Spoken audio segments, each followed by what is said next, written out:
if somebody reads the message, they will indeed know that you represented them.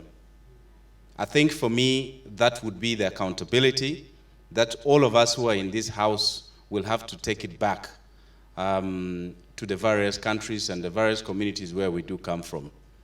I know that my brother Jackson, who sometimes tells me he's a Congolese and yet he's a Ugandan, will also be happy if he goes back to his home and indeed the message from his community also resonates with what is contained in the communique or in the position statement paper that we will release. I don't want to take a lot of our time, but really appreciate all of us for the work that is being done. I'm informed that we should have been having the minister with us, but will not probably be coming, but there will be someone that will deliver our messages to, that will take it to the government. But I'm also sure that the press will be taking some of the messages that we have from here, also online communities. Thank you so much, the young people. I was really enjoying following the messages out there on the social media, and you were really putting out very strong, very passionate, and really correct tone of the message that was coming from this house. So just to appreciate you and wish all of us a very wonderful deliberation today, and I hope that the world leaders will continue to listen to us, the young people. If they don't, which some of them won't, of course we will not give up, and we will keep on insisting and persisting and ensuring that the messages that we have to deliver to them represents for those that we do represent from our various communities. I also want to appreciate our facilitators. Honorable Jacqueline, thank you so much. It's not easy to keep you with us here. I know we are very, very busy, but the commitment you have demonstrated throughout the 3 days that we've been here, it's really commendable. And I look forward that, we will come and revenge from where you always be in our usual ways. So thank you so much. And to the other organizers, good work you've done. Continue doing the same. Thank you so much. Asanteni sana. An applause for Mr. Shanti. And he has actually challenged us that we've been here for 3 days. By the time we came here, some of us did not know what is called by ecofeminism. Some of us did not even know what it means by COP. Now we know. So he's challenging us that our accountability, when we get back home, what action are we going to take in terms of implementing what we've learned from here. Implementation is not only about going back home and putting the books wherever you always put them. It is taking action. You can take action in your community, you can take action in your locality, or you can influence legislators in your countries, or to take the right positions and call upon world leaders to look at our issues, young people's issues, as key issues, because there is nothing for us without us. Thank you so much. Asanteni sana, tumupige makopi. And on 4th of July, the Cabinet of Uganda passed a resolution that we must all speak Kiswahili. So, for those of you who don't yet know Kiswahili, you should start practicing like me. Tutaongea Kiswahili pole pole paka tutakuwa huko. Kama Kenya, kama Tanzania, kama Congo. Is that okay? Thank you so much. Now I would like to invite another guest who is amidst us, and that is none other than, she's a climate activist, she's a student, and she's amongst us. She's going to be a very important person. She's already important, but she's going to be very important in the nearby future. So let us invite none other than Madam Katsime to give us key remarks.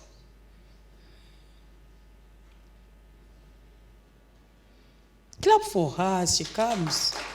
Yes. You're welcome. Oh, thank you, Honorable. Yes. Thank you so much, Honorable. Good morning, everyone. My name is Patience Katsime. I'm a climate activist. I'm so glad to be here today. Today is our last day, and I think all of you are happy.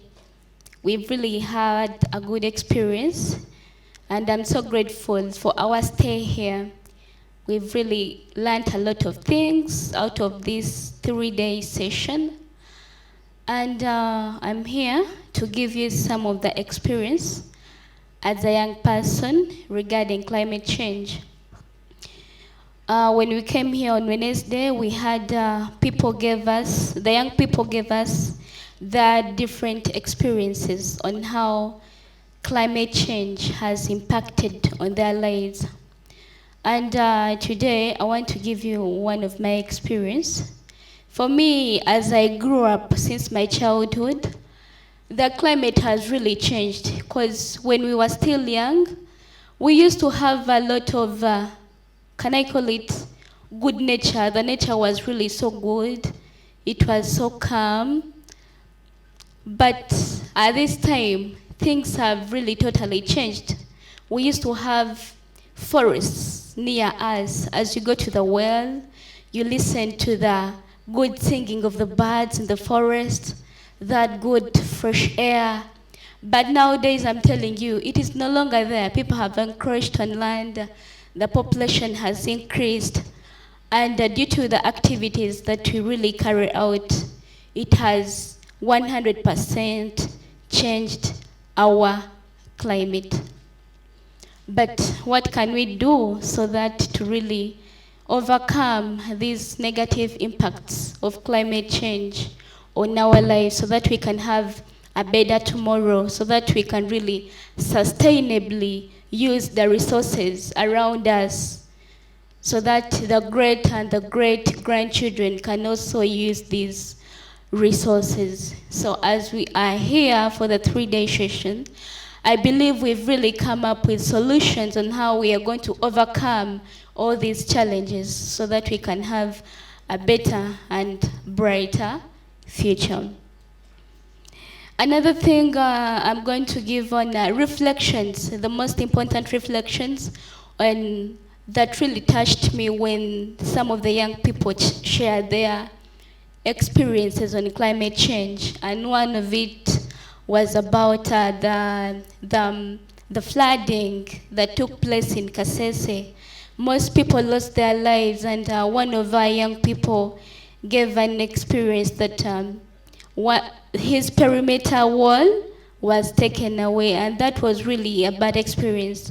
That implies that we people have really so much encroached badly on nature.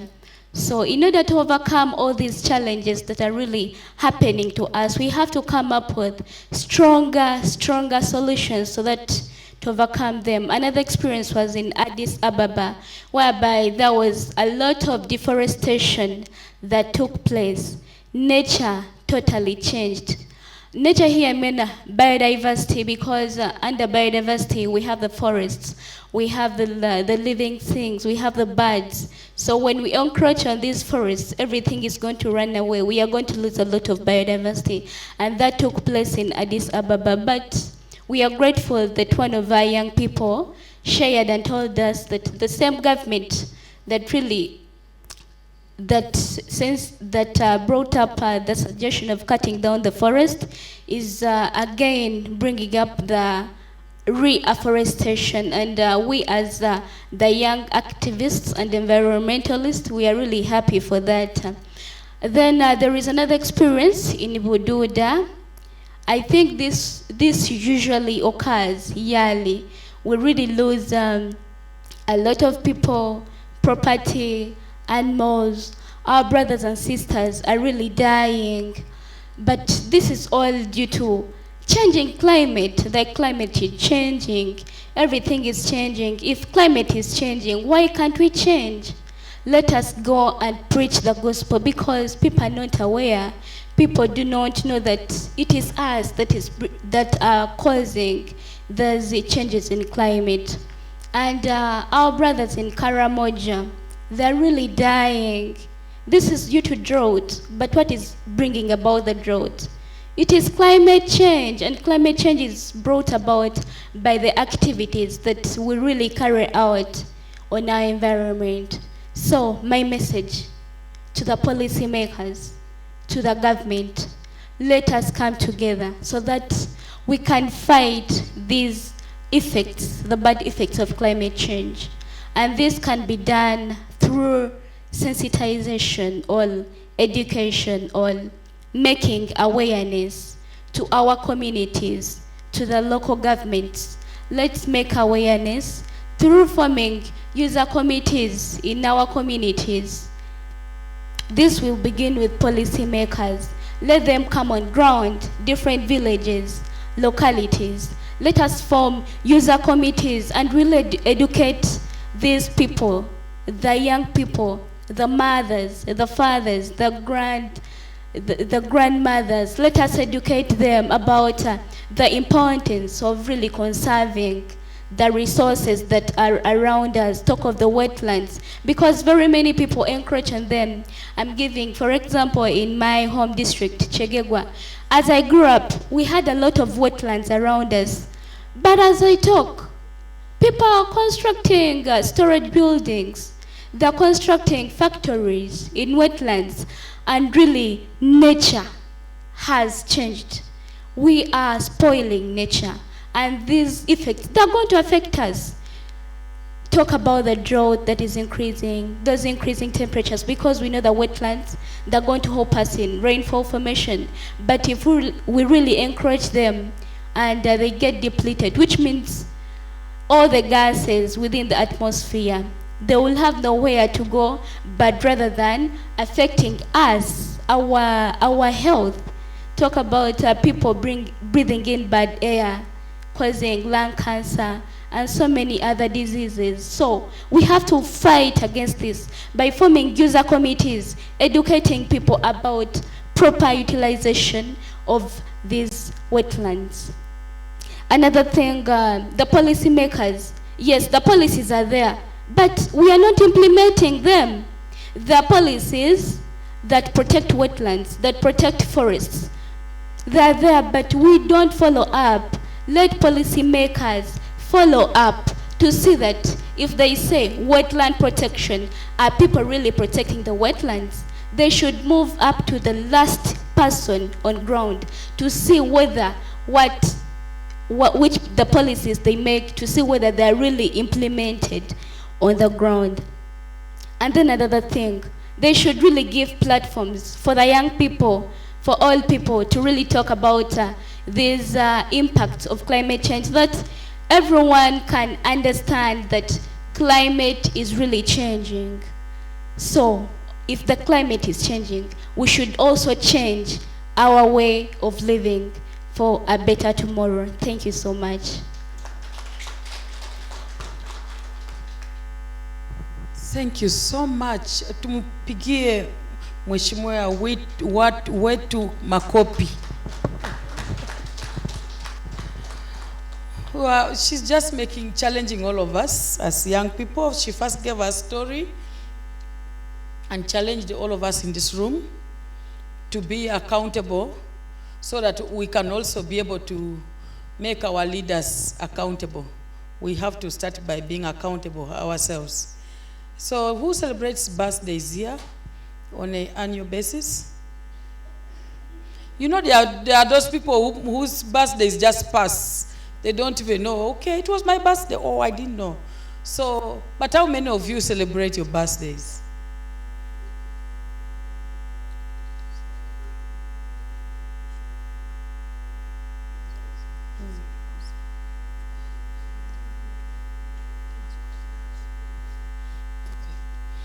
So how many of us do celebrate our birthdays? Just want to, by show of hands. Okay, 1, 2, 3, 4, 5, 6, 7, 8, 9, 10. Okay, out of 50 people in the room, only 15 celebrate their birthdays. The rest don't know when they were born, isn't it? Me, I celebrate my birthday every year. And every year I plant a tree. So I have a lot of trees. I've planted trees everywhere. The birthday has phoned me. South Africa, there is my tree. Kenya, there is my tree. Uganda, there are so many trees. Wherever my birthday finds me, I plant a tree. So can I challenge all of us to do that? Just do something. Don't think so big. Think of something small you can also do in your community. Some of us think that it is those members of parliament, those ministers, those CEOs of Oxfam. No, it is all of us. It's a collective responsibility. So let's act small but impact globally. Act local but impact globally through our actions. So thank you so much, Katsimi. Let us clap for her. But I want to call someone here to just share experiences in just 3 minutes. She's called Laura Muanguzi, and she's a young climate activist. She's in the house. She does her work on raising awareness within Uganda. If you can do that in 2 minutes before we go for our next session. Thank you. Thank you so much. A very good morning to everyone. My name is Laura Mwanguzi. I'm a 17-year-old climate change activist working together with Youth Go Green and Fridays for Future Uganda. Growing up, I've been raised by a single mother, a very strong feminist, and I would like to recognize her in her absentia. Well, I've experienced a lot growing up, but I did not know that all this was due to climate change. Till the year 2020, when I was inspired by a young climate change activist called Vanessa Nakate, and I got to know that all I was passing through was all due to climate change, but I was not aware. I started my activism in 2020 after witnessing a lot. And one of the reasons was that I share a common story with Vanessa Nakate, being that by then I was 15 years old, but then girls my age were being exchanged for resources in their families due to climate change, something like floods, landslides, and this girl would be given out for marriage, yet she has a future in front of her. Well, in my journey, I did not make this alone. I would like to recognize the presence of Mr. Jackson Muhindo, who has been my mentor and has nurtured me till where I am, as well as Mr. Edwin Muhumuza, who is of Youth Go Green. Well, I have experienced a lot. There is racism in this. There has been despise, criticism, and a lot that has happened within my life. But I have been able to endure it all, and I have pushed to where I am today. Well, there is a lot that has happened that very many people do not know about, especially the young children, the youth out there. That is why I would request, as we are making these decisions and all that we are doing, I would like that we extend climate change education into schools. Let us introduce this into the educational syllabuses so that children get to know about climate change. I have moved to several schools to plant trees, to carry out activities, but then the kids there do not know what climate change is. They do not know the impacts and effects. And when you get to ask them about that, even their parents at home do not know about this. Well, the other thing that I have faced in my experience is that we, the young climate justice activists, is that our voices have not been amplified enough. But me standing before you all today is a great pleasure, and I would like to say thank you, Oxfam, that today my voice is to be amplified. And I'm here to speak on behalf of the youth out there that are being affected by climate change and are not able to extend their voices to such conferences. And with that, I am so grateful. Well, another thing that I have experienced, okay, thank you.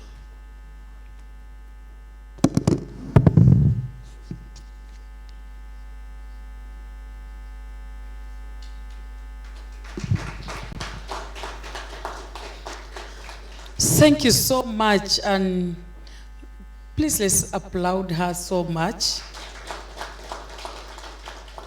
Imagine she's just 17, right?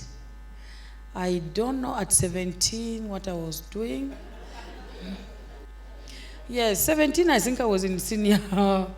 Yes, 17. Okay, at 17, I was just doing activism within school. I was maybe an assistant head girl. If I was in the O level, I mean, I wouldn't even talk to these people. I wouldn't, sincerely. I would be like, even if I came to such a room, I would be pulled back. I would be like, oh, that is for big people. So really, you're going to be our ambassador. And you've already started a journey. And we appreciate the work that you're doing, especially at the school. There's a saying that when you leave the tree to bend when it is young, it is still growing, then that tree will never be straight again. So working with young people, especially in schools, is a good thing because you're empowering them from the onset as they grow up. And that's where we are actually having a challenge. Most of us focus for out of school, especially at university.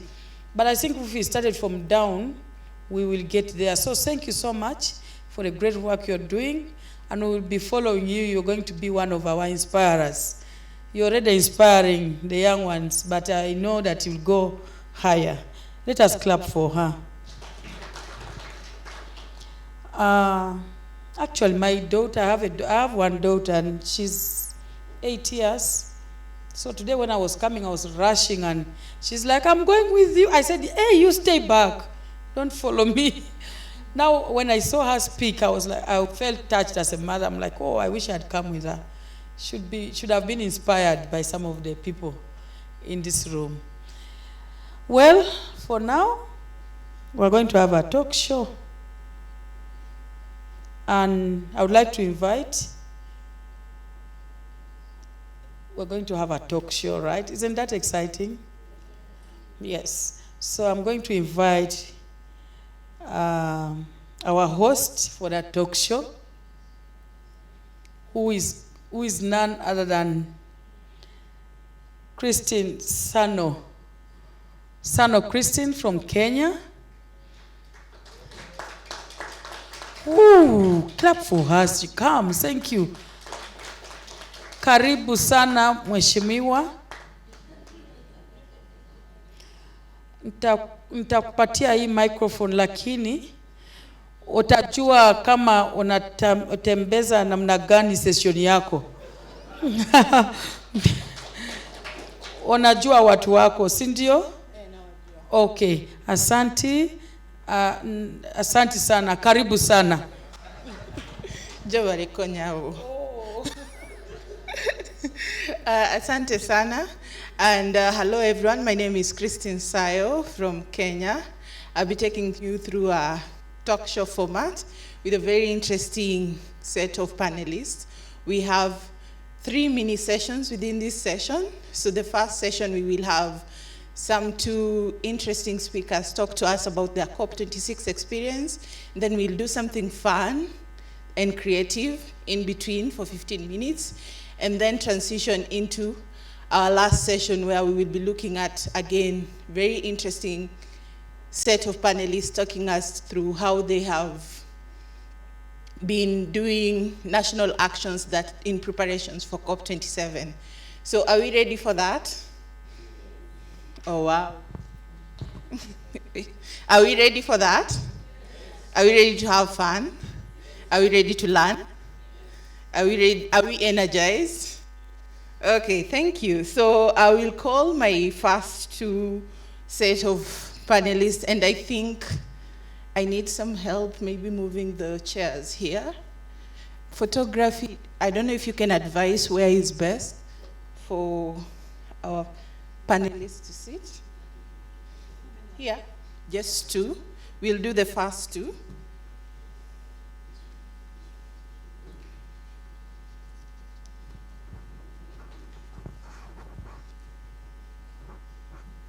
Oh, I forgot about myself, so I'm wondering why there are 3 chairs.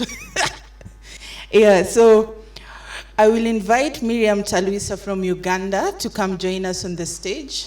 Miriam, if you're in the room, let's clap louder for her. More energetically, please. Thank you so much. I will also call upon Edwin Muhumuza from Youth Go Green. Edwin?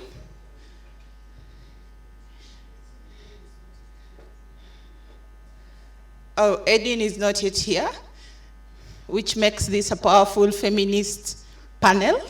And we will proceed with Madam Miriam Teluisa. So, Madam, welcome. And I think I'll just join you in sitting down. Perhaps you can start by introducing yourself, what you do, where you're from, something you do for fun. Yeah. Can I use a mic then? Okay. Good morning, ladies and gentlemen. Good morning, young people. Yes, my name is Miriam Taluisa, and I work with a regional organization called Dunia Nzuri Climate Outreach, where I work as a regional coordinator. The question about what I do for fun, I think working with young people is my fun. Why? For example, this morning, I feel energized. I am reliving my experience. I'm a product of such a process that was done years ago by ActionAid, and of course, a few contemporaries here will attest to it. That is Honorable Jackie. I saw Madam Nevatiti here. She's been part of my journey, our journey, and few others that are in the audience. So being here today is reliving that experience, where we came from. Listening into young people talk about, I want to be this, I want to do that, speaking very passionately about their need and interest to be a part of the climate change conversation. So that's my passion, and I think anything in between, but at least that is something that I would like to talk about today. Thank you, Miriam, for sharing. And really, it's good to hear that you're paying forward some of what was given, actually all of what was given to you, plus more. And I always like to ask many people what they do for fun, because as activists, as actors within environment and women empowerment, oftentimes we get so swallowed in the work and we forget to take care of ourselves. So just a reminder for us in the audience to always allot some time to take care of ourselves, what they call self-care. A time you just take to recharge and think through and maybe engage with other people so that you don't deplete all of your battery, but rather you're always on point and ready to go. So Madam Miriam, I would want you to share about proceedings from COP26 and mention briefly about opportunities for engagement for young women. Okay, thank you so much, moderator. I'm sorry. My name is Christine. Christine, thank you so much. I would like to also give a disclaimer. I prepared both for this conversation. First, I did a presentation, and then this morning I scribbled down a few things that I wanted to share with you, having realized that this conversation is going to be freestyle. Young people. So initially I thought I was going to make a presentation, and I was really struggling to see how do I talk about the technical things, yet this space has been customized to be free. So I'll attempt to do that, and first of all I would like to mention that I've been a part of the process for some good time. I earlier on talked about my experience as a young person, as a student, and I'll go over it again.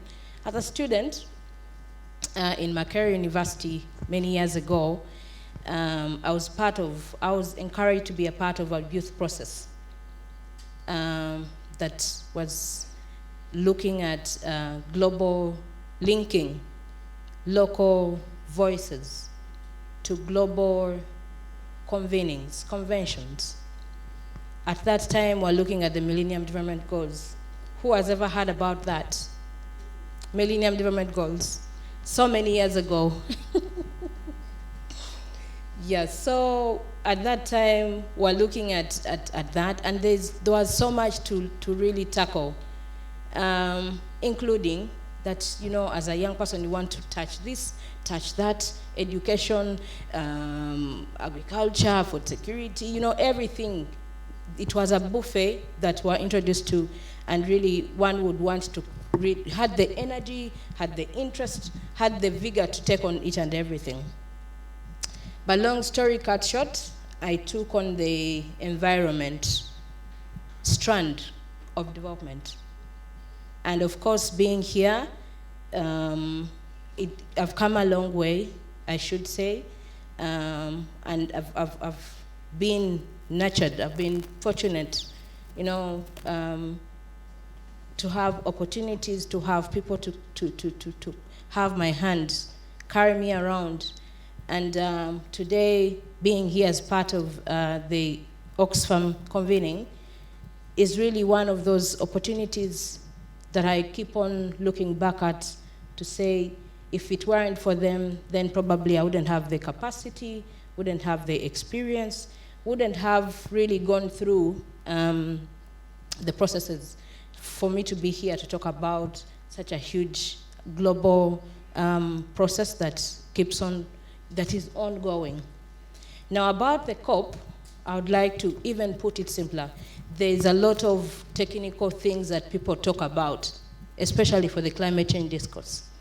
And I think, I don't know whether it's a personal conviction, but of course I've also heard other people say it is on purpose that climate change is technically talked about. Each and every other year, there's a new word that is being coined. Each time, there's a jargon, there's slang, there's too much.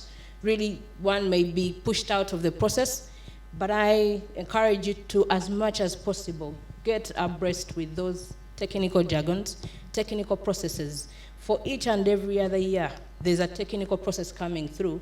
So at the end of the day, it's only going to be important and very helpful that we follow through, you follow through, keep abreast with the processes, with the bandwagon, so you cling yourself there and engage and influence things there.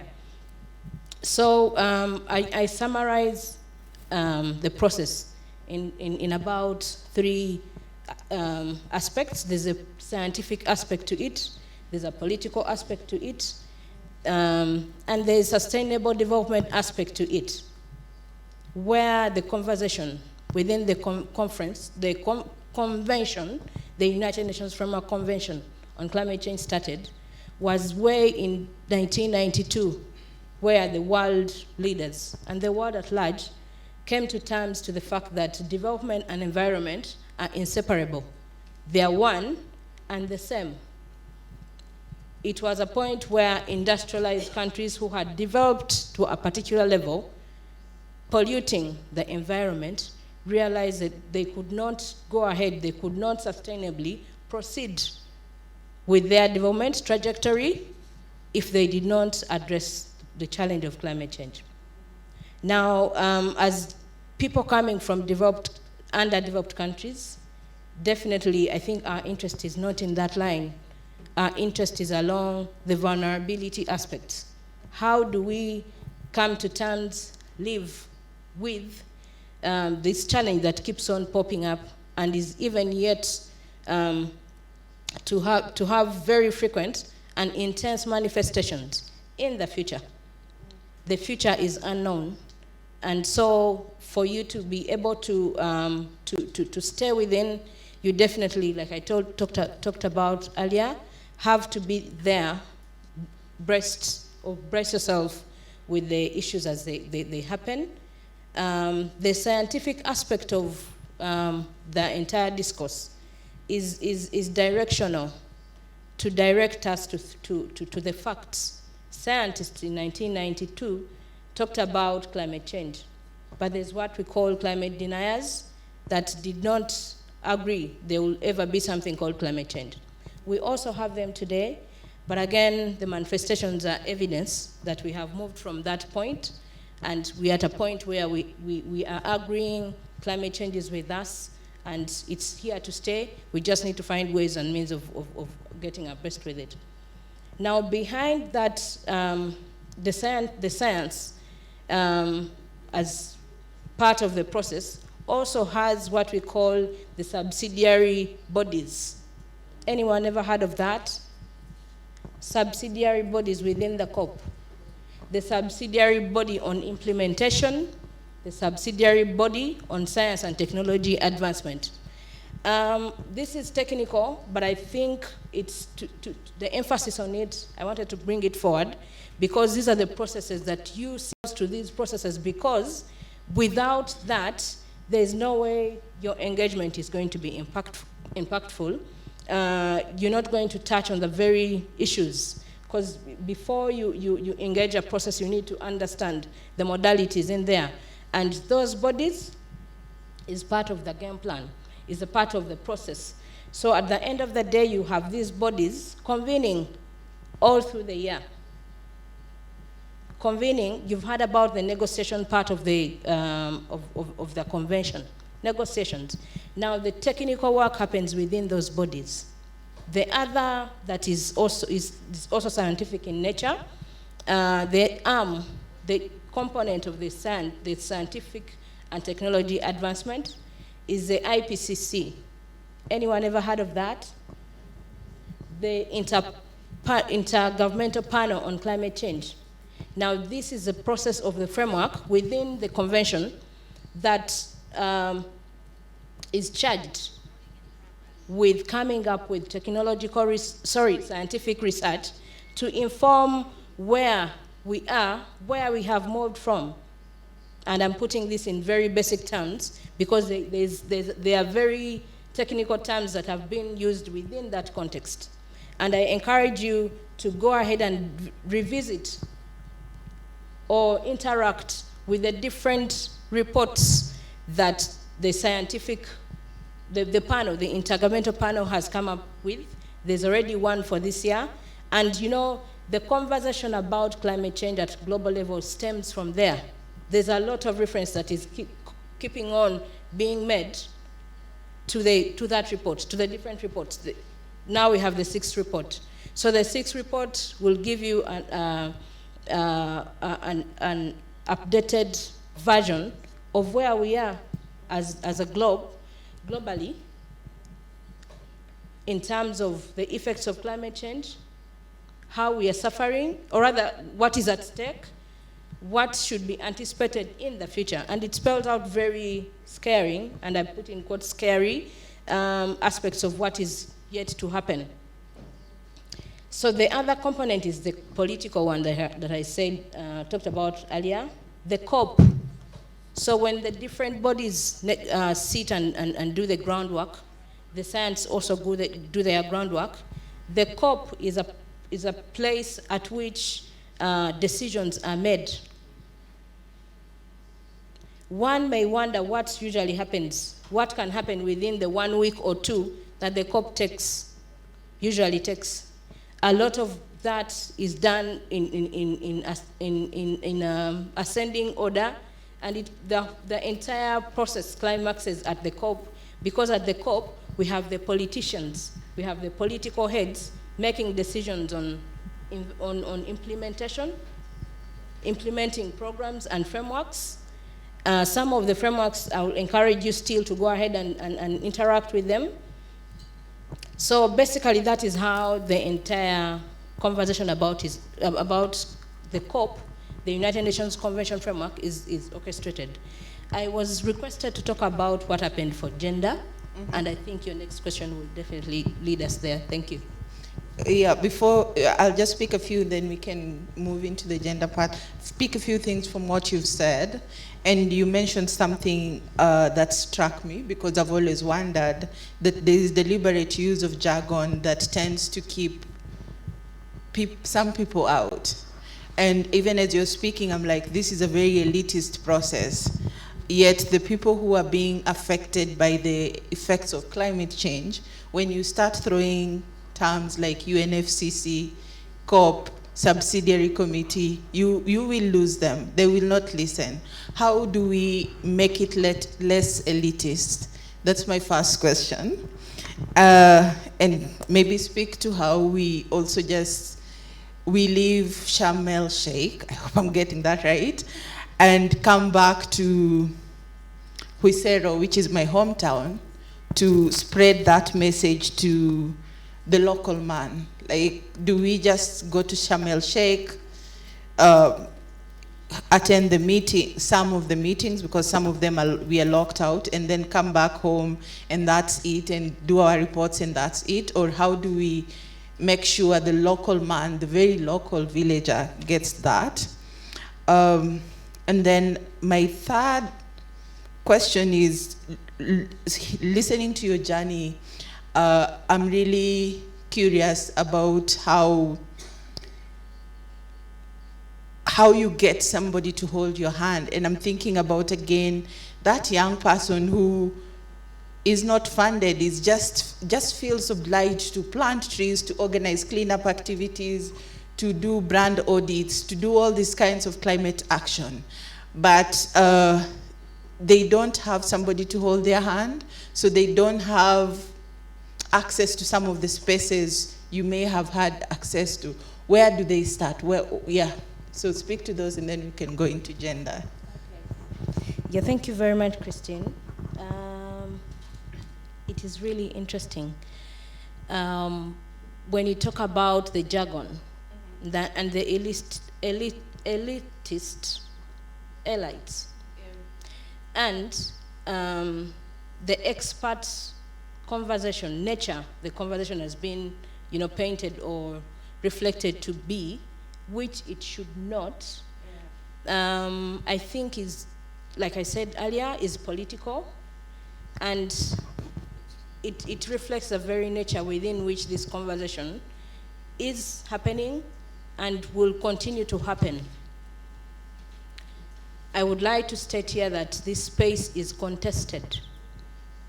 It has commercial, private interests. It has interest for society.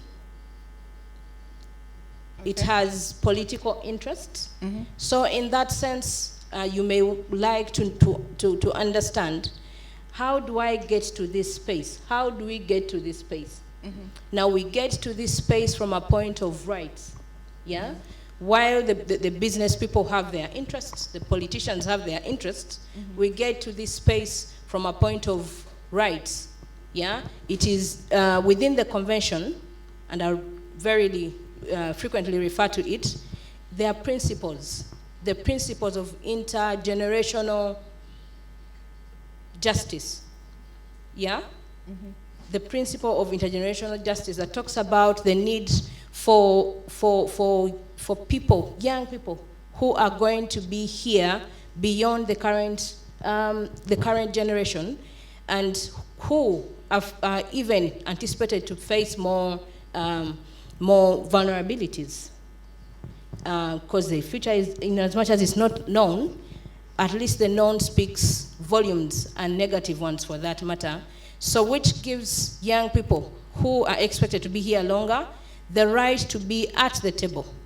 Now, the rights are in their very nature supposed to be given, but they should also be contested. And you can only contest for those rights if you have the knowledge and the information requisite for you to challenge the system. So it's a system that you have to challenge. It's a system that you have to engage, and you have to engage from an informed point of view. So in as much as possible, the elite conversation will take place, will continue happening. It challenges us, it poses a huge challenge for young people to understand the technical jargon, the technical aspects. Yes, it is made that way, but I think, and I must say personally, whenever I'm speaking, not even just to young people, I attempt as much as possible to break things down, to connect the jargon to reality. So I think it's one of those ways in which one can be able to bring the conversation down to the benefit of the people we work with. The other is that climate change is an elephant. It's like a huge elephant in the room, and each one of us is touching on it in their respective ways. Some are touching the thigh, others are touching the trunk, others are touching, the tail. And, we appreciate climate change and the effects of it from the point that in that such a manner, the exposure we have to it is the way we interact with it, which still goes back to what I've just talked about. We need to challenge ourselves to go deeper into reflecting on what this issue is and how we can be able to tackle it as individuals and as a collective, as a critical mass. Now, the holding hand, as you asked, I think it goes back to, still coils back to what I talked about. My personal experience, and I can share it here, was that I was seated in a lecture room, and there was this opportunity that ActionAid had, a campaign. Now, I had colleagues also who are in the class. Now, the opportunity was thrown to us as a class, and some of my colleagues were like, those things. Don't we find ourselves also in such a situation where you have peers, but they look at such things as, your things. So if they look at those things as your things, just imagine you're taking on the mantle. These things are sometimes not interesting, but again, for you to be able to engage the spaces, like I said earlier, you need to ground yourself into a point of knowledge. Yeah? Now, and the interest I've had, and I'm really very interested in the young people that shared earlier today, that I'm ready to do this. I am ready to champion this. I'm ready to be a champion. I do this. So the small initiatives that we do definitely attract partnerships, attract people to help us. I had somebody here who is mentored by my good friend Jackson at Oxfam. I think that way you need to do something for you to be recognized, for you to be appreciated, for you, and it doesn't come handy. It's a journey on which we should not tire. Even where I am today, definitely I have people to hold my hand. Yeah. So it doesn't stop. The journey keeps on rolling. You just have to ground yourself, be present and interested in participating in the ongoing processes. Yeah, thank you. Let's clap for her for just that, really. I don't know if we have any questions from the audience based on what she's shared so far. Yes.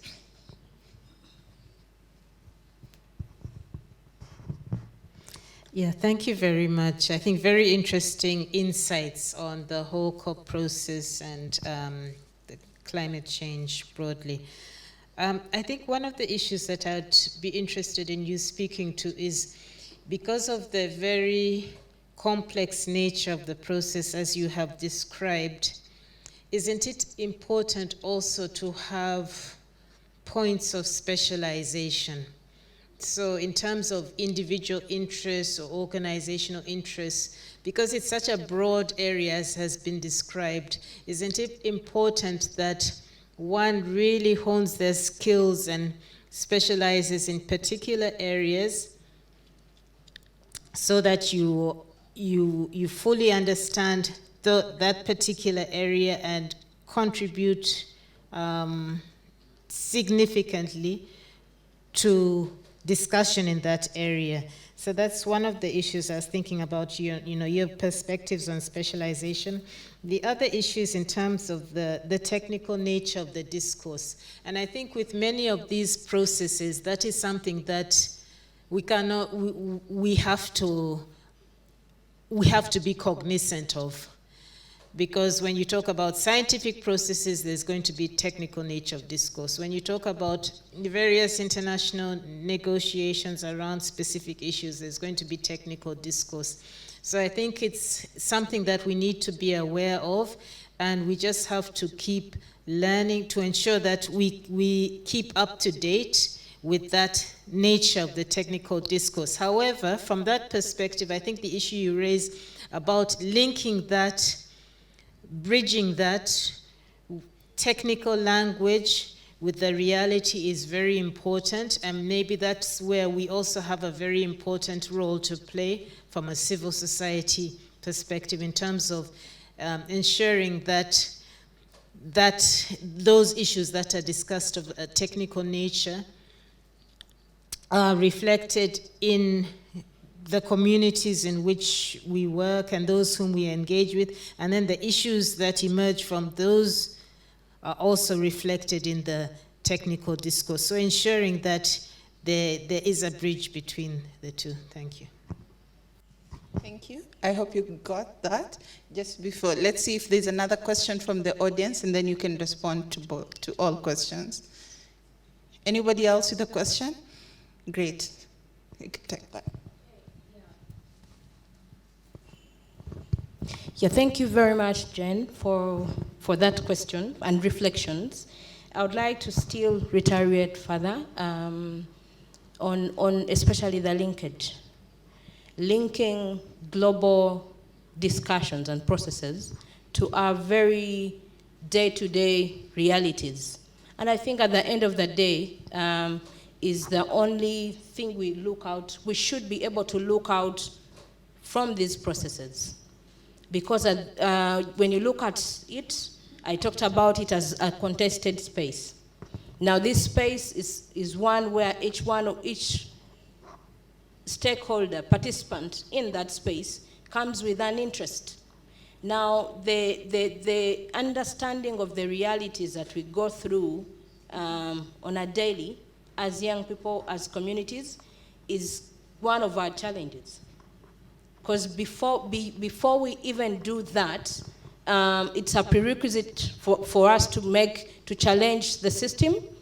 It's going to be one of our win within the conversation.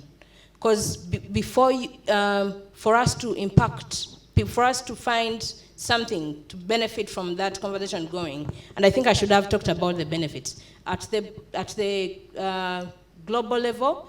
What is contested for is resources, finances, technology transfer, resources to be able, for example, for Uganda as part of other, and part of Africa and other least developed countries, is to have the finances and technology for us to be able to stay resilient in an ever-changing climate. So for us to be able to attract those resources, we need to be grounded on what is happening on ground. We usually fall victim of the people that are on the table. How is there's been this trend of making the process look like it should be experts to engage that space. And there's also an assumption that nothing is happening down there on the front lines of the effects of climate change. Yet there's a lot that is happening in terms of people, communities adapting in their own way. And those stories of adaptation, stories of how people are contributing to emission reduction, is something that we can take to the table. And like Jen said, we can only engage that space meaningfully if we reflect the need. So reflecting what is the challenge on the ground is one way of us saying, look here, these resources are available or availed. They can go to this to support such initiatives that are happening on the ground. So that's the linkage. Otherwise, you can get lost in the technicalities, in the politics and the science, if you do not really take cognizance of that. The other is a specialization, and I think you're right. There's a lot. The elephant is huge. You need to find your niche. What is it that you can contribute to? Yeah. There has been a lot of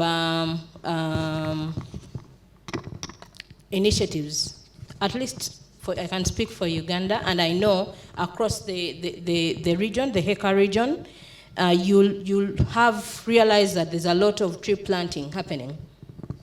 But personally, I think we have done very well in that area. We need to get down to do the analysis. Can tree planting help address our incomes, livelihoods at the end of the day? Will tree planting, for example, address our energy aspects. So we need to have on our fingertips what is it that our communities need for us to be able to meaningfully impact this conversation, but also be able to contribute to the ongoing conversation and also to reap from the resources that are right there. So specialization is some key takeaway that you can have at least out of this conversation. Thank you. Thank you. Could you briefly talk about the gender aspect of COP27 and how we can connect climate change and gender justice? Okay, moderator, I just wanted to come in briefly before Miriam can talk about the gender issue, to just add something on specialization to answer Jenny's question. Yeah, like Miriam has indicated, indeed, the discussion is technical and very complex. And so what has happened is that countries have decided to implement the specialization component that you're talking about, where engagements or discussions have been cascaded down into different thematics, where we have a group of people identified by the climate change department to concentrate on adaptation, for example, because adaptation on its own is also very technical.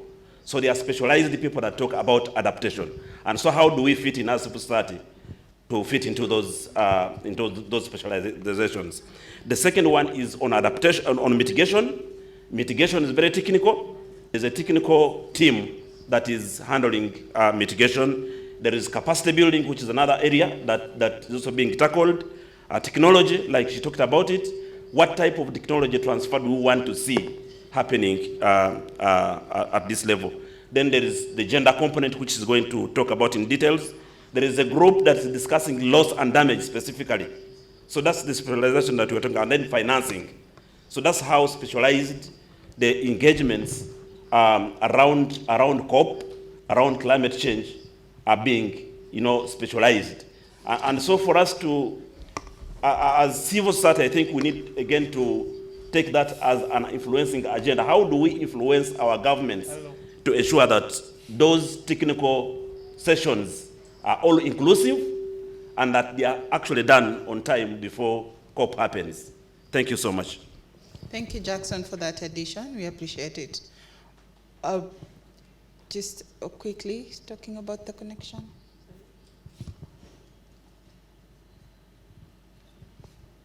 Yeah, the connecting gender justice to climate justice.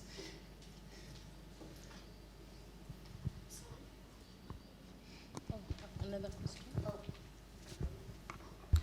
Oui, je suis contente que les gens... le nom c'est... Can we have some interpretation gear for us here, please?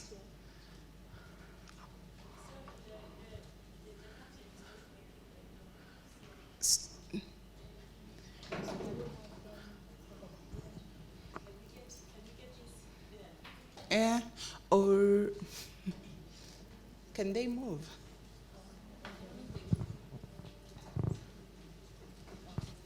Or if somebody speaks both French and English and can...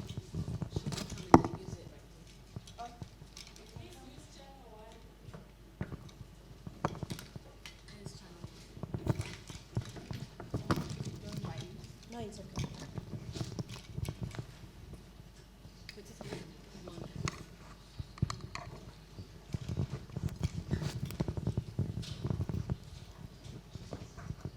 Ok, je disais que je suis contente qu'on relève la question des liens pour les jeunes, mais je voudrais insister aussi que comme nous sommes ici pour aider les jeunes, il faut qu'on les aide à comprendre aussi pour le besoin de plaidoyer, les différences et les spécificités pour chaque pays, pour permettre à ces jeunes de faire pas un plaidoyer isolé, mais un plaidoyer régional ou sous-régional.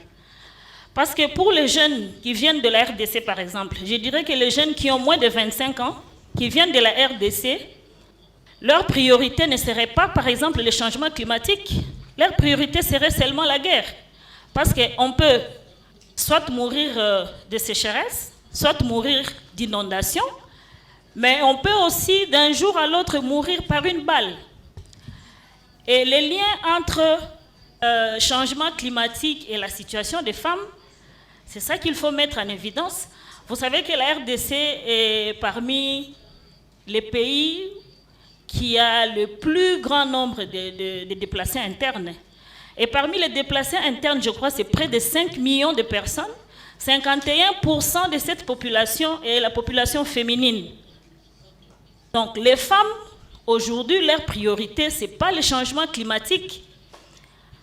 Et alors qu'au même moment, on dit que la RDC est un pays solution, vu la forêt, vu les ressources en eau, mais est-ce que notre plaidoyer va dans le sens d'aider les jeunes à faire ces différents liens entre la situation des femmes, entre les conflits et les changements climatiques, parce que les jeunes se retrouvent au milieu, eux, ils ont l'avenir devant eux, et comment on les aide à faire ces plaidoyers pour que quand les différents dirigeants des pays africains prennent des décisions, qu'ils pensent à ces jeunes filles, qu'ils pensent à ces jeunes garçons, qu'ils pensent à ces enfants qui ont l'avenir devant eux, qui doivent trouver toutes ces solutions difficiles par rapport à leur existence.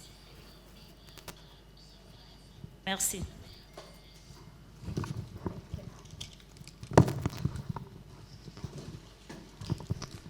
Okay. I'll quickly respond to just that has been asked or reflected. You talk about very good aspects of conflict, realities that are happening within your community. In your reflection or out of your observation, it is conflict that you see in Congo, where you come from, for example. But again, you also talk about a very critical aspect, which is linkages. Perhaps the conflict that is in Congo has a bearing on how climate change is affecting life in Congo. You talked about Congo having water, a place that has rain and water. Could it be a cross-border or cross-community aspect that is bringing about conflict? So I think it still goes back to what needs to be done. As a young person, we need to make those linkages, yeah, those connections. Climate change is being talked about and the environment has been highlighted, but then how does it link to the problem that you see happening on ground in your community? So it's just an assumption. I am not privy to the conflict that you're actually talking about, but I highly suspect there's a connectivity of what is happening with your environment. It may not be Congo, but probably the neighbors.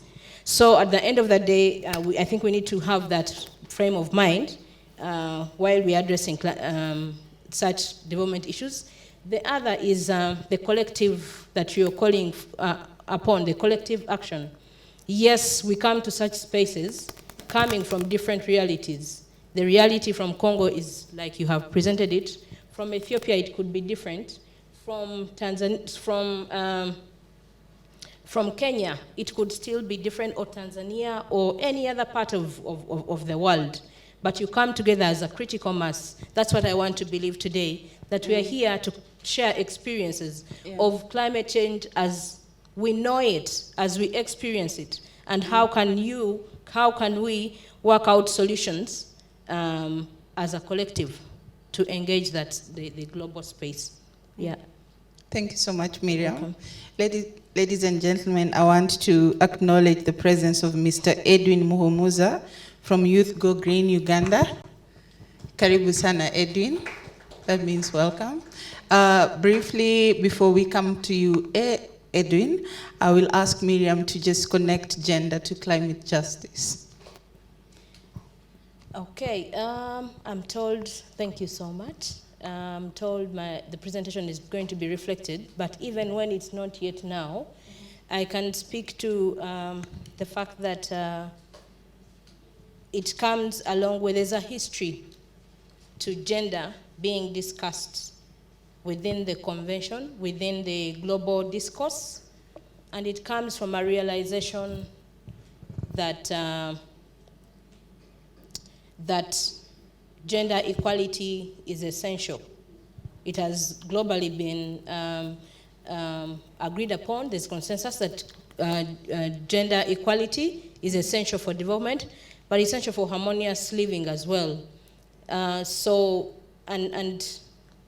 as part of the history, it comes from a process of, and a global process or global realization that stems way back to 1992, the Rio Summit, Rio Convention on Development that I talked about earlier.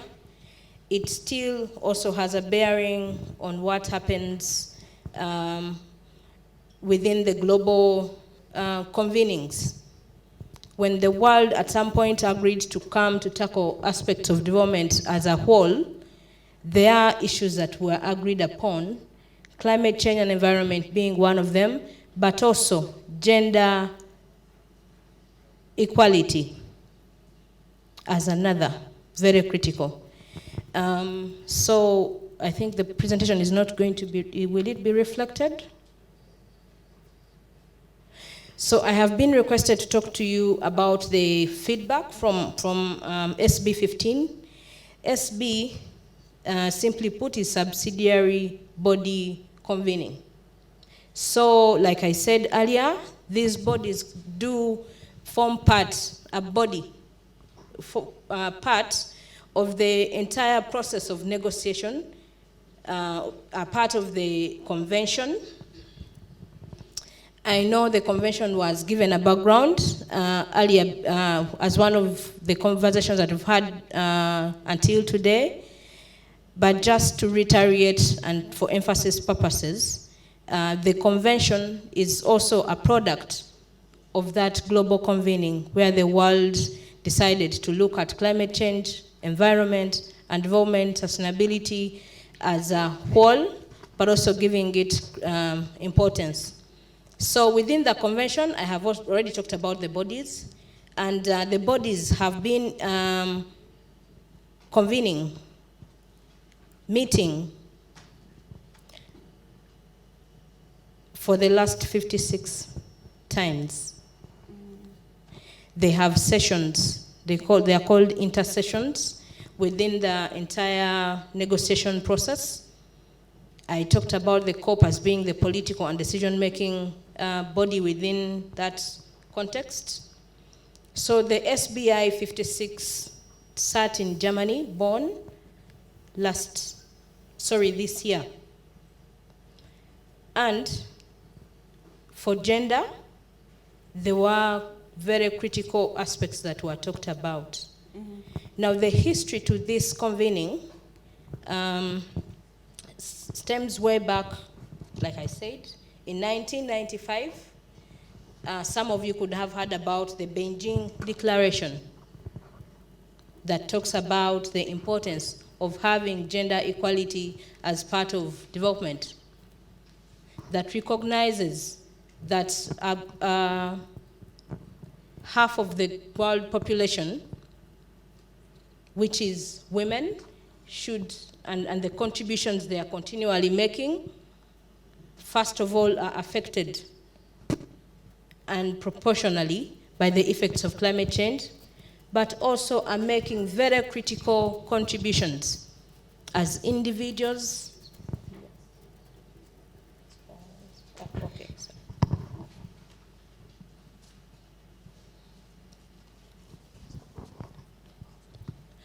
Where is that?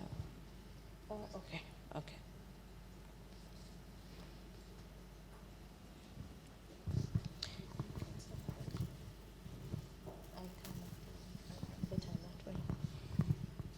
Yeah, so I was trying to give a summary, and like I've been requested, I think I'm going to summarize this in very, very limited words, but but ones that will allow us to really follow through. So I was talking about the recognition of gender and the need to have an equal representation, participation for both men and women, and the contributions that women keep on making in their different ways. So the gender conversation within the convention is specifically to ensure two aspects. One, improving gender balance within the climate change agenda. Secondly is to increase awareness and for support for effective implementation, and effective in the sense that it's the initiatives addressing the effects of climate change or responding to the effects are gender responsive. So I talked about the declaration, the Beijing Declaration. Secondly, in that order, at some point the Economic and Social Council or Commission on the Status of Women also had convened in that order in 2000, in 2000, 5 years after the Beijing Declaration. There was a review of the declaration and the activities it spells out to address the issues. In 2001, there was a Marrakesh United Nations Climate Change Conference that still was working out, had convened to evaluate the level of implementation, what are some of the challenges. Now, going through that chronology, you realize that there's been emphasis on the importance of having gender equality within the conversations, but also to have gender equality at programming, at policy level, policy implementation, policy formulation, and implementation of various programs meant for climate change, for addressing climate change. Fast forward, in summary, of course I know you'll go through those details. There's a lot of conversations that are behind these, those summarized points. In 2019, at the COP25, there were very critical achievements that were made in the gender constituency. At that point, the gender action plan was concluded and agreed upon and recognized within the convention. Unfortunately, a year after COVID, it's within that period that COVID-19 happened, and so not so much work was done then in terms of follow-up. At COP25, there were measures that were improvised for the continuation of the conversation and the actions on ground, but most of them were offline. Sorry, they were online. So the Secretariat, in one or the other, in Bonn, the UNFCCC Secretariat, UNFCCC's United Nations Framework Convention on Climate Change, improvised to have virtual conversations to further the conversation. Now, and of course the objective was to ensure that the gender action plan is some framework or plan and process that I encourage you to interact with, because when we talk about participation, like I said earlier, all the aspects of participation for gender, for men and women, are enshrined in there. So I encourage you to interact very much with it. At COP26, parties were invited to give a recap, an evaluation of how implementation is being done in their different countries, how things are happening.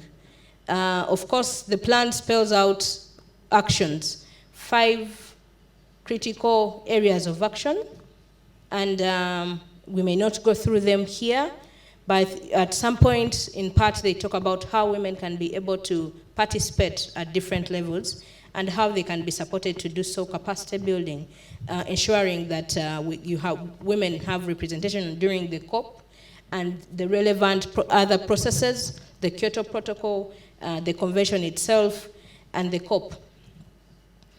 Yeah, so the other aspect to gender is that parties were requested to submit the progress report that I've talked about. At COP26 also, the Secretariat requested parties to submit a report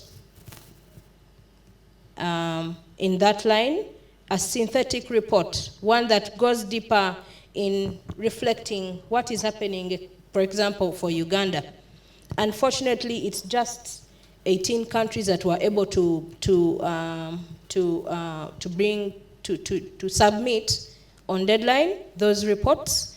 And I think as we go on, we shall look at who did and who did not. I'm sure Uganda as a country, we are yet to prepare ours.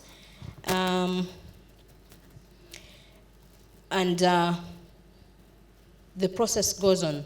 So essentially, what happened at SBI was to have a review, the review of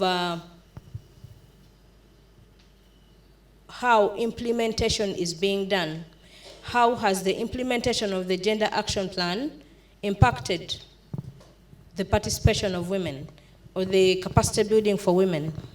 And the process is still ongoing, but what is phenomenal that needs to be talked about here is the fact that that process succeeded to be on the agenda of the next COP in Egypt. And I think that's a plus for the gender constituency. The report will be shared, and the report will be shared and discussed and negotiated within the COP.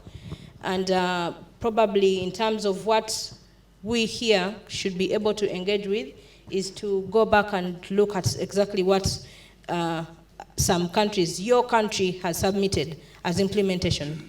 Now, at that point, I think we can seek for accountability, because you being on the ground and the front lines of the effects of climate change, at some point you know what has happened and probably what has not. So an evaluation, your own evaluation, and so you can be able to engage. Lastly, are the opportunities to engage for young people is to capacity build, and capacity build. The other is to follow up to ensure implementation of the participation that I've talked about. On the part of governments, I think there's need to implement the Gender Action Plan at national level, particularly supporting the focal points. Honorable Masiko Winnie is a focal point person for gender here in Uganda, and of course was supposed to make this presentation, I am told. But I think what she's always, and I would like to reflect this because it's something that she has always talked about, the issue of facilitating the focal points. The focal points are charged with implementing the Gender Action Plan, but for that to happen, there has to be facilitation, and at national level, that should be taken care of. Lastly, is to ensure a balance of participation for stakeholders. We're talking about women, but the men will also complain at some point. So a balance in terms of having very specific statistics on how many men and women are participating, I think is something that... Thank you so much, Miriam. Yeah, so thank you. Yeah, you've given us some really good insights, and clearly there is a lot to learn from you, just that the time is not on our side. I hope you can be available for us to consult you in person throughout the day.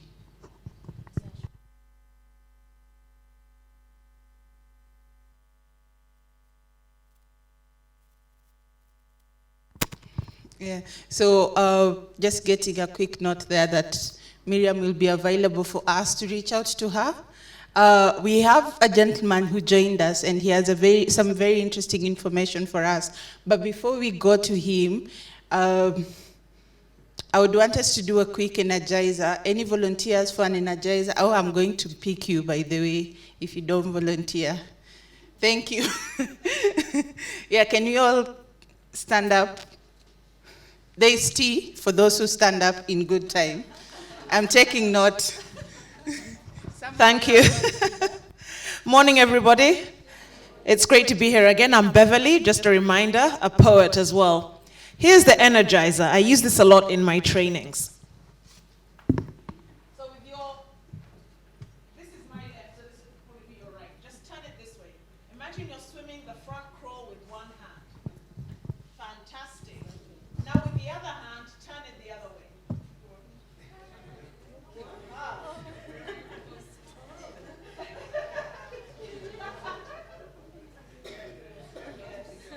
If you were the water, some of you would be drowning. Take your time. Take your time. They should intersect together in the. I haven't yet seen anyone. People are floundering. Let me see back there. Interesting breakdance move. If your hands are straight, I'll be perfect. Yes. If your hands are straight, I'll be perfect. With time, you'll get it. I do this a lot with my children. Okay. Thanks so much, Beverly. I see some of us have earned their tea. Some of you have not, and have taken note. So, Edwin, you have 5 minutes. Tell us about yourself, the work that you do, and then your engagement with COP26 in 5 minutes. Thank you so much. I hope it's on. Thank you very much. I'm glad to be seated among the ladies, and it's an opportunity that I'm even at the end. So they always need protection, and I'm actually on their right. So it is a great opportunity. That's just a joke. It's also an energizer. My name is Edwin Mhumza. I am one of the national youth leaders in the country. I'm one of the climate champions, and we call ourselves these days climate activists. But I'm happy that I've been leading a large network of young people in the climate change space. And I'm working with the youth organization that we founded in 2014, and that's the Youth Go Green, which is registering membership of close to 1 million youth across the country, but also with different engagements in other African countries like Ghana, Nigeria, for those who are around. I'll let you know the contact persons in these countries, Burkina Faso, and in our East African region. I'm also one of the youth representatives of Uganda to the UN. I have been representing the youth in most of the UN General Assembly engagements, the ECOSOC Youth Forum, the CSW, and other engagements. I have been in the climate change space for some time now, and I've been driven by passion. And that's it. My first degree is not even in environment, climate change, or anything that I sing about these days. But I have been very passionate about issues of climate change. And I don't want to give experiences of how Uganda feels about climate change impacts, but it's huge. It's so much. I always say that climate change does actually not segregate. It doesn't know whether you're a Christian or a Muslim or anything, or a bishop or a pastor or a minister or anything, poor, rich, anything. As long as the flood finds you in its way, it will take you. No matter your profile, no matter your age. But what is challenging and what is very perturbing is the fact that there are most groups which are vulnerable to climate change. There are some groups which are most vulnerable to the impacts of climate change, and these are children and women. That is the reason we sometimes get our voices high. It's the reason we speak loud. It's the reason we want to find space. It's the reason we actually fight for platforms of this nature. In government, in civil society, in countries. I have been lucky that I have been one of the official youth delegates of this country to the COPs. Many of you know what we call the COP, Conference of the Parties. Since COP27, that was in Paris, from Paris to Marrakesh, from Marrakesh to Germany, from Germany, I think, to Poland, from Poland, Glasgow last year, now Egypt. And I have been privileged to engage with my other African youth leaders in the region. And we have realized that we have a common goal that we must achieve. And I'm happy that even governments, especially the UNFCCC Secretariat and other world leaders, have realized the role of youth in the climate action. They have realized that we have a very big stake in the climate change processes. And I'm very happy that the UNFCCC, the world leaders, gave us the space in the negotiations. The Paris Agreement, for some of you who are very familiar with it, it spells out the constituencies, the groups that must participate and give innovative solutions to the other negotiations. Women constituency, they are there. That's why you find them that they have actually, my colleague Miriam here, that we have always gone to COP together. They have the gender component. One of the thematic areas for the negotiations is on climate change and gender. The youth, we also have our constituency, which is the children and youth constituency, Yango, for those who are familiar with it. And it is this space that we normally use to at least have our governments accountable for their actions they do in terms of finding solutions to climate change. In Uganda here, we have been very lucky that at least our government somehow listens, though sometimes they don't take action where we recommend or make recommendations. I'm very, very, very confident about this, and I can tell you the truth. We have the climate change policy, we have the strategy, we have the bill, which is now a law, but the level of engagement for the youth is minimal, where we want to make sure that we do this. Climate change actions are mainly, by the way, implemented by the young people. I want to assure you this.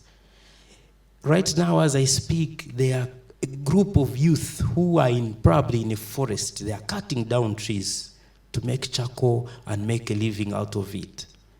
But they are the same who have the energy, the determination, the focus to regenerate some of these natural resources which have been degraded.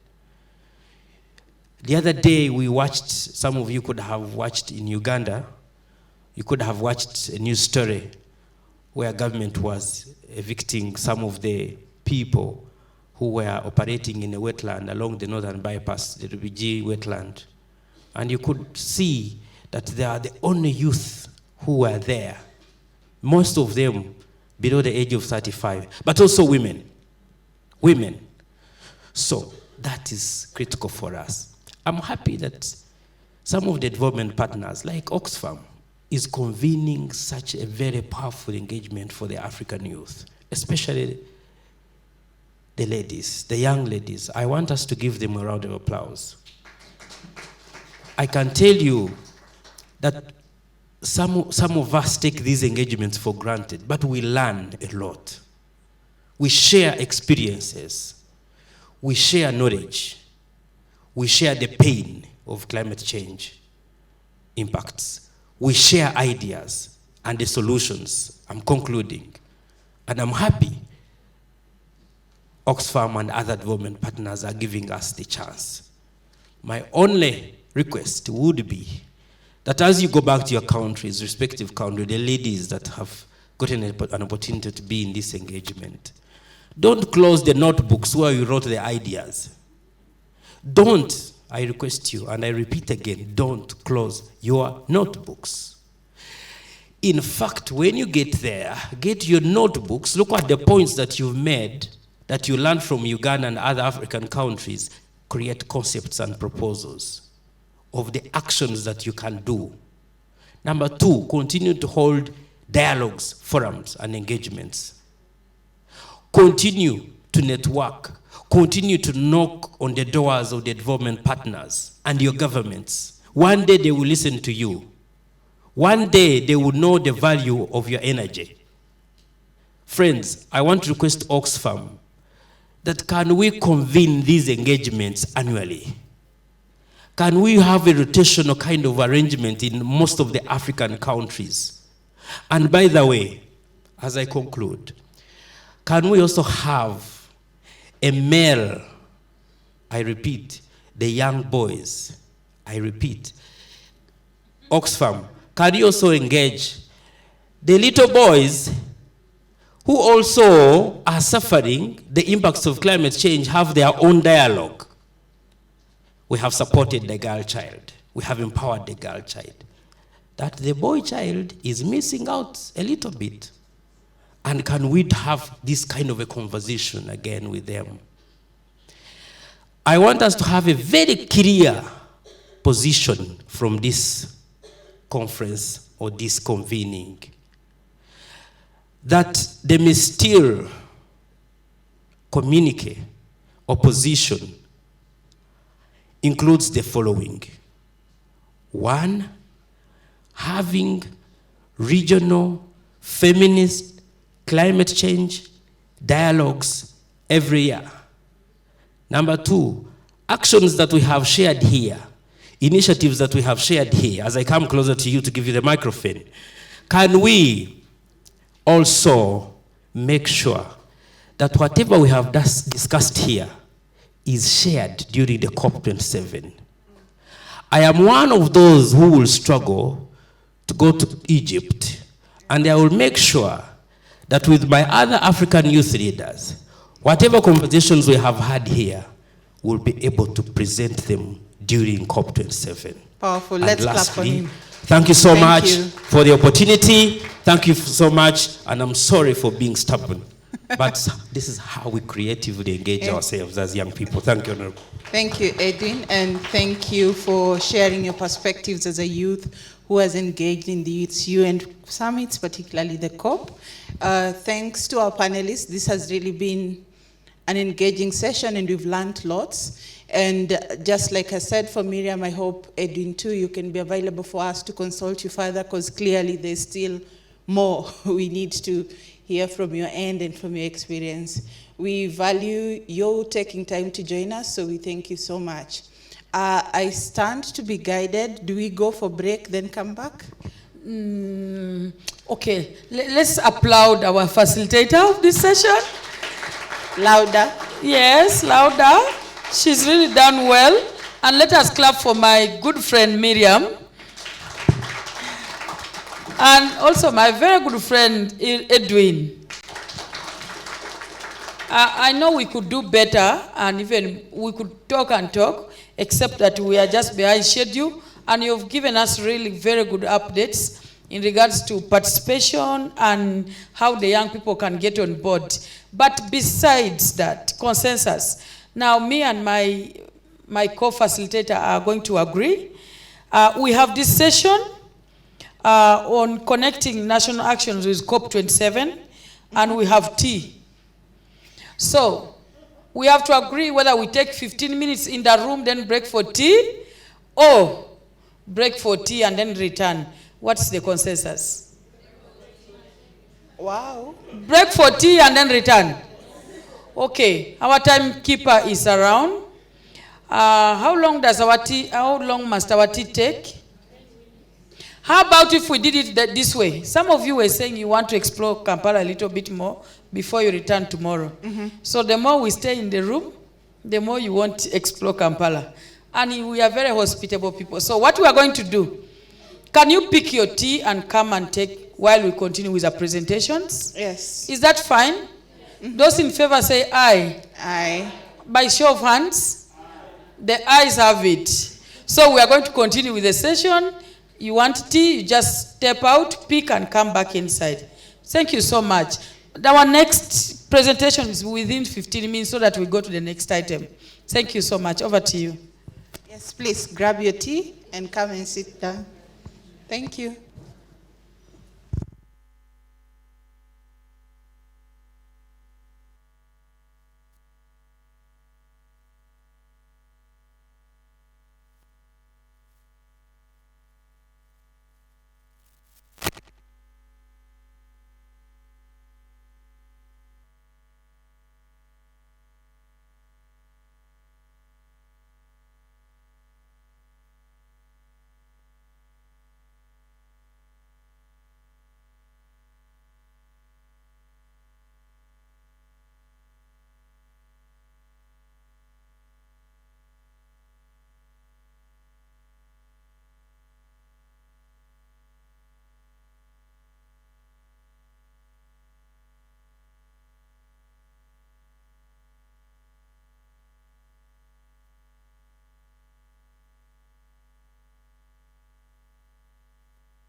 Be vocal, be heard, be seen. That way, you will ensure that your impact is penetrating into those offices and into those places that you want to influence. Thank you. I agree with everything that Judy has mentioned, and personally, there were times that I felt like I do not belong in a room, or I do not belong in a place that, you know, I just entered, and because also I'm new to it, and maybe because I'm young, or because I'm a woman. And imposter syndrome is real when you're young, especially a young woman. There were times where I've entered different offices, like governmental offices, big businesses, and really, you know, elite spaces where I have to speak on different issues regarding to environment and climate change. And a lot of the times these rooms are filled with older men, and you feel kind of like you don't belong there. And there were times where I felt that way, but I kept going. And even though there are times I still feel that way, I still keep going, especially when it started, Green Ethiopia started around 2 years ago, and I was still a university student. So I kept doubting myself that, you know, what I was doing was relevant enough, if it was relevant at all even. And a lot of the times, you know, it will take us a long time for these rooms to be filled with young women or young people in general. And it's something that's normal. It's something that like will keep on happening. For example, it's not just imposter syndrome. There are times where, for example, the environmental problems in Ethiopia are kind of seen as a luxury problem. Like if you speak about environmental issues, it's kind of, you're seen as if you're caring about something that's not relevant enough, because people will bring up conflict and other ethnic violence, for example, that's happening in the country. That is, if we really think about it, the root would be, you know, climate change, and the root would be use of natural resources. But a lot of people would, when you're speaking about environmental problems, they don't really encourage you. And that's also another thing that I face. Yeah. Thank you so much. Any questions from the audience? We'll take a quick question or two. Nice. Okay, thank you so much, moderators. Maybe I will ask El Shaddai. We want to know how your organization is actually engaging, especially the young girls, in climate spaces. What kind of programs, interventions are you promoting in your country? What opportunities do you present to them? And where do you see your organization, say, championing the agenda of your organization in other African countries? Thank you. Thank you. I hope you got that. Any other questions? Wow, I'm about to start a fire. Any other question? Great. So she'll take that question, and then we can. Yes. So engaging young women or young people in general is very important.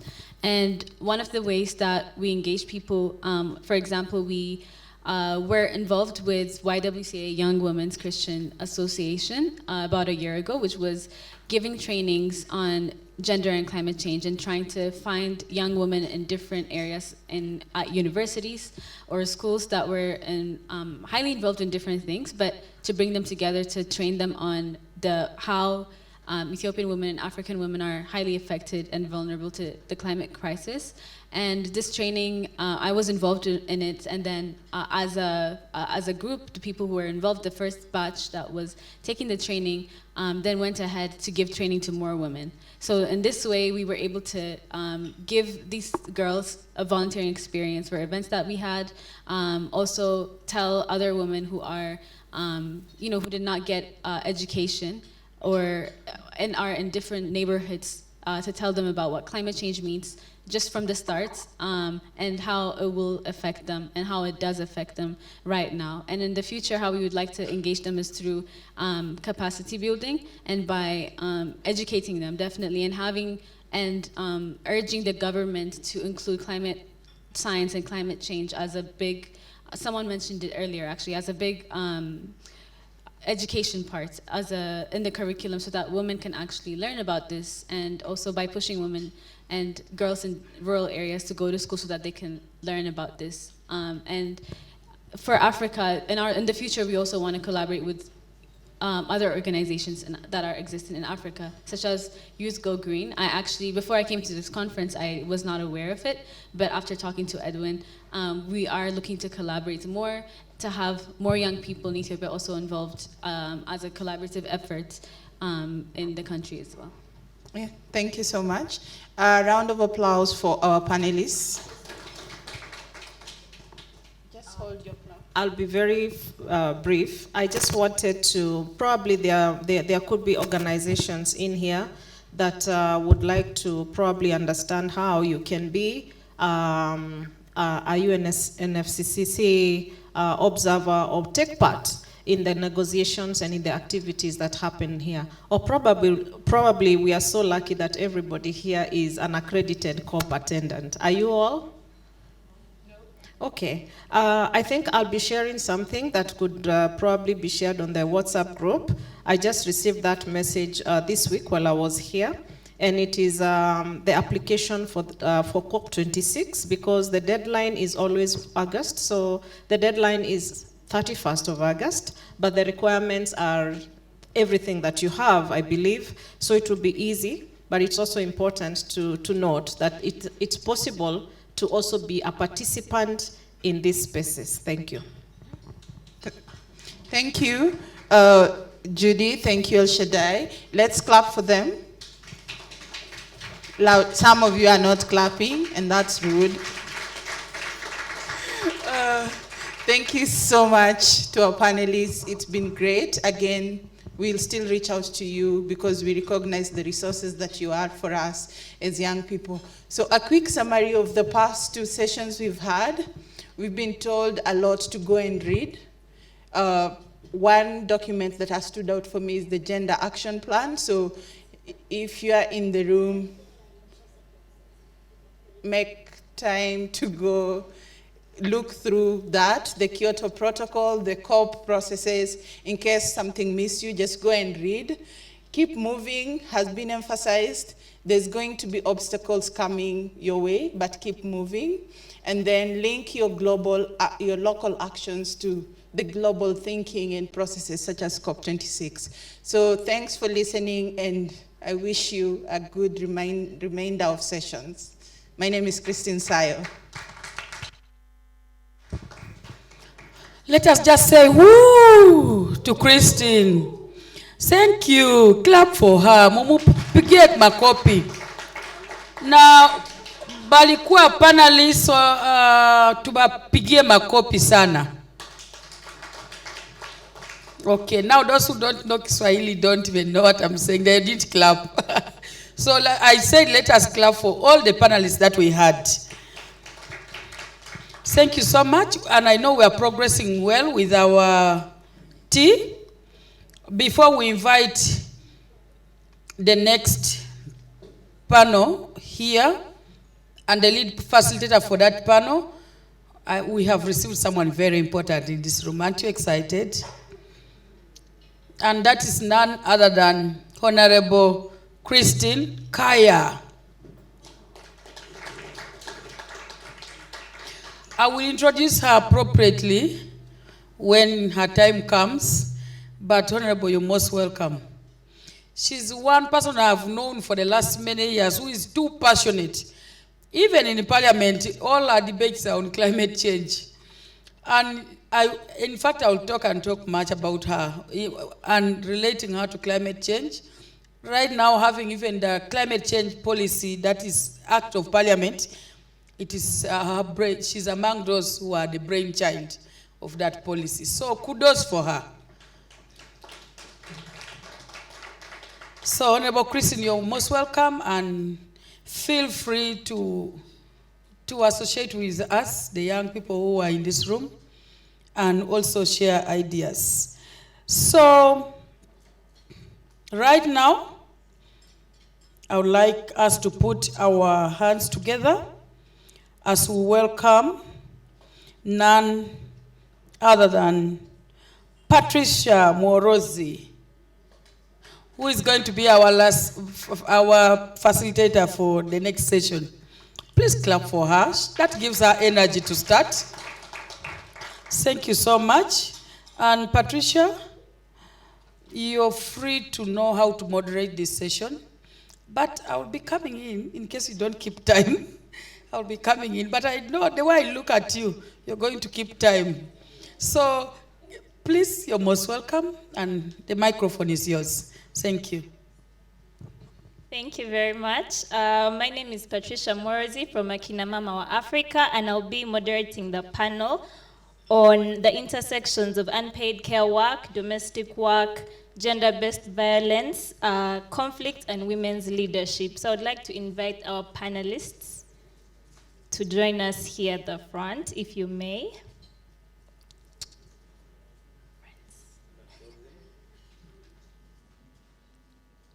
Mary Fatia, Florina Nefisa Yusuf, Esther Namboka, and Pereth Niwahereza.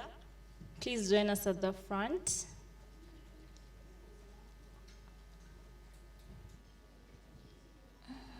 is the one for translation.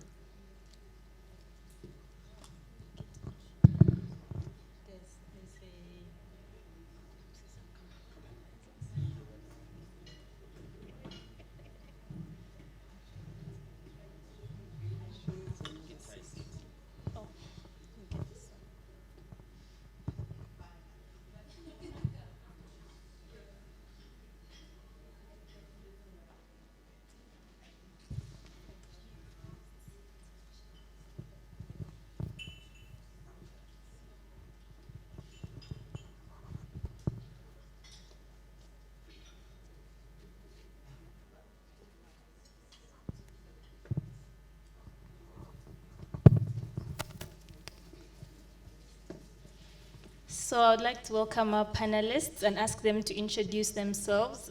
Since we've been here for 3 days and I assume we all know each other, so maybe just your name and then a fun fact about you in a few seconds. Okay.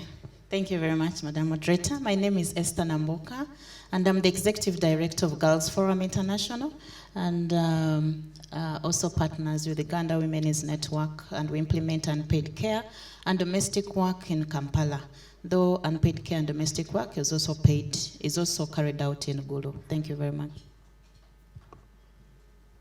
Good morning, all of you. My name is Nafisa Yusuf. I'm the Executive Director of NEGAD. NEGAD is a nationwide women network in my country, and we are partnered with Oxfam and FEMNET for the climate justice.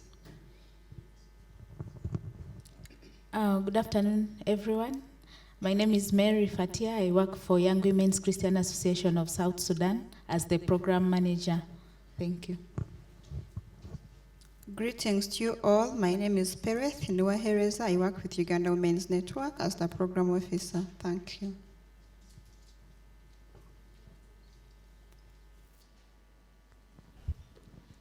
Yes, so we're going to begin by speaking about unpaid care work and its intersections with climate change. So yesterday we spoke extensively about how the impacts of climate change are gendered.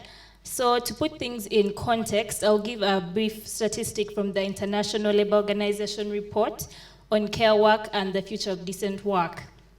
So according to that report, globally women perform 76.2% of the total hours of unpaid care work, which is more than 3 times as much as men.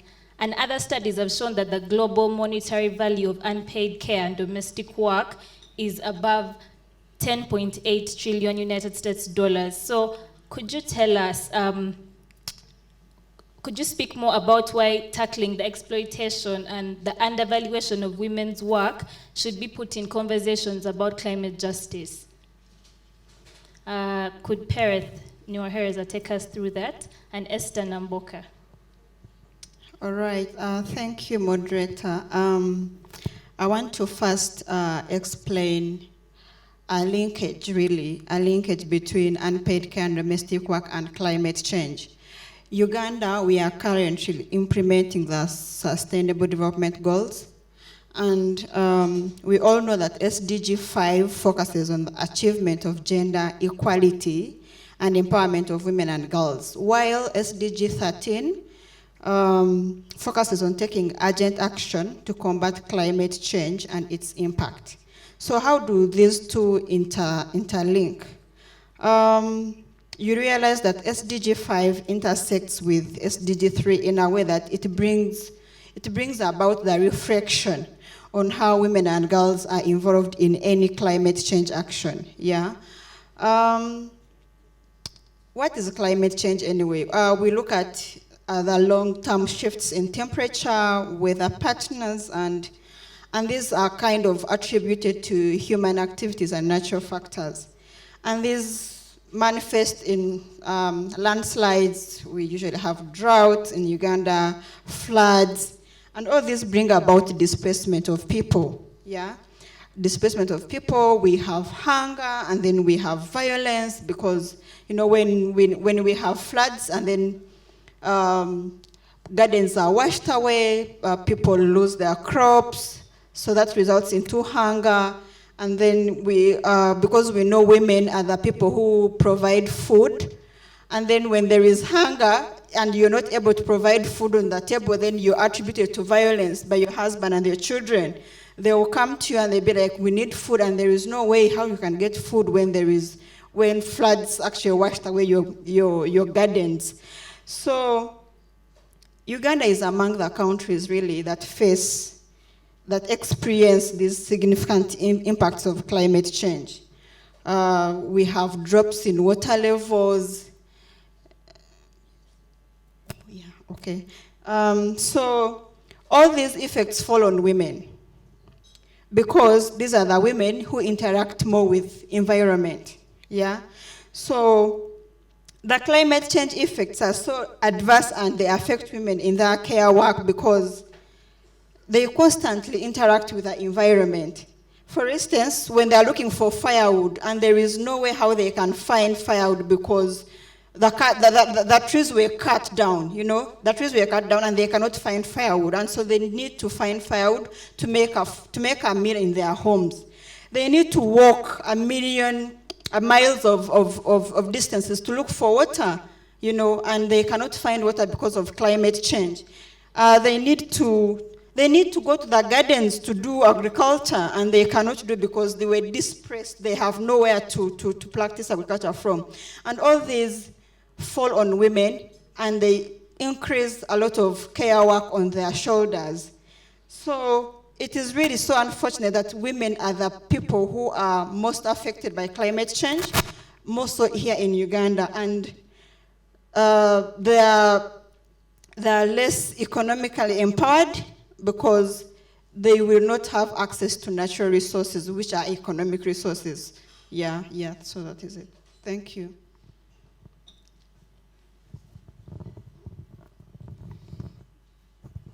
Okay, thank you very much. My colleague has mentioned about the effects of climate change on unpaid care. But I want to build on her point that even unpaid care has a direct effect on climate change. So Perth just mentioned about how the women go to fetch firewood. But what happens when they go to fetch the firewood?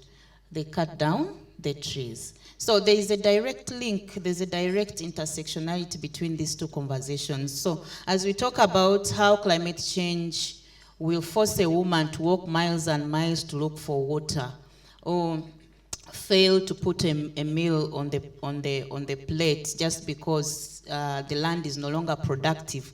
It's also important that we mention about how some of these unpaid care activities are directly affecting the climate change. So there's need to also engage the women themselves. Uganda, over 80% of the rural is employed in agriculture. So as we are having the conversation on how climate change needs to be mitigated, we also need to rally populations, especially women, on how they need to adapt to technology or agri-tech kind of a means to curb climate change, and also to join the voices that are talking about climate change in the different spaces. Unfortunately, this educational awareness is very less in the communities. Look at the women who have to go and make firewood. We are all making, all of us here are using charcoal stoves. All of us need the charcoal. Actually, if you don't have charcoal in your homes, your unpaid care is going to be affected. So you may not be able to put a meal on the plate. So, and at the end of the day, there is GBV. The man will come and ask, where is food? How come there's no food on the plate?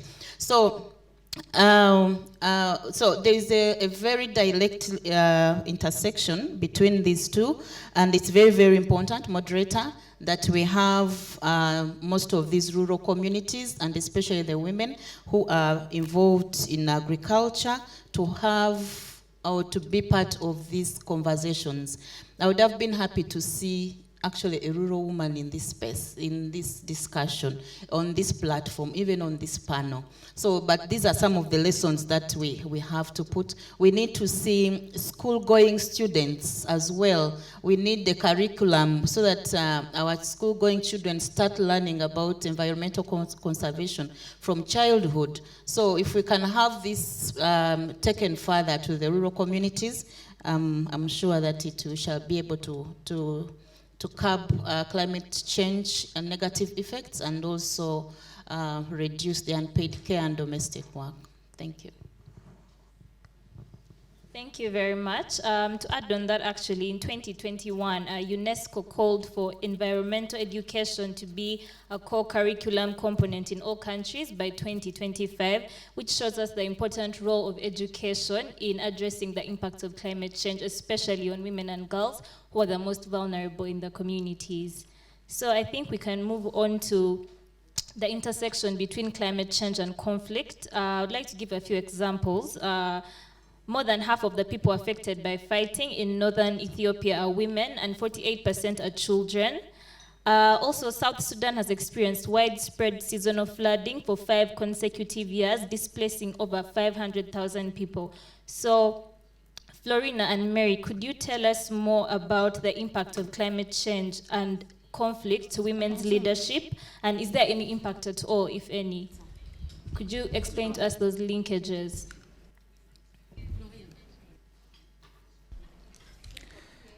Bonjour, je m'appelle Florine Kazala, je suis coordonnatrice de Congo Compétences avec les jeunes. Alors, pour le cas de notre pays, je crois que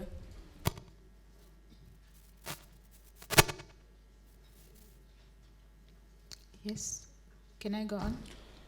Je crois que le conflit ne laisse pas trop de choix face au changement climatique, parce que la majorité de la population vit de l'agriculture. Et lorsqu'il y a conflit, ils sont obligés de quitter leur domicile ou leur village. Et quand ils se déplacent, ils laissent leurs champs et peuvent se réfugier dans un coin où il n'y a pas assez de...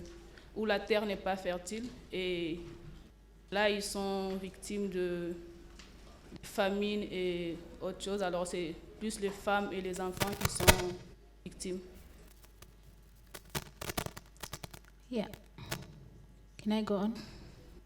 Yeah, thank you very much. My name is Mary once again from South Sudan.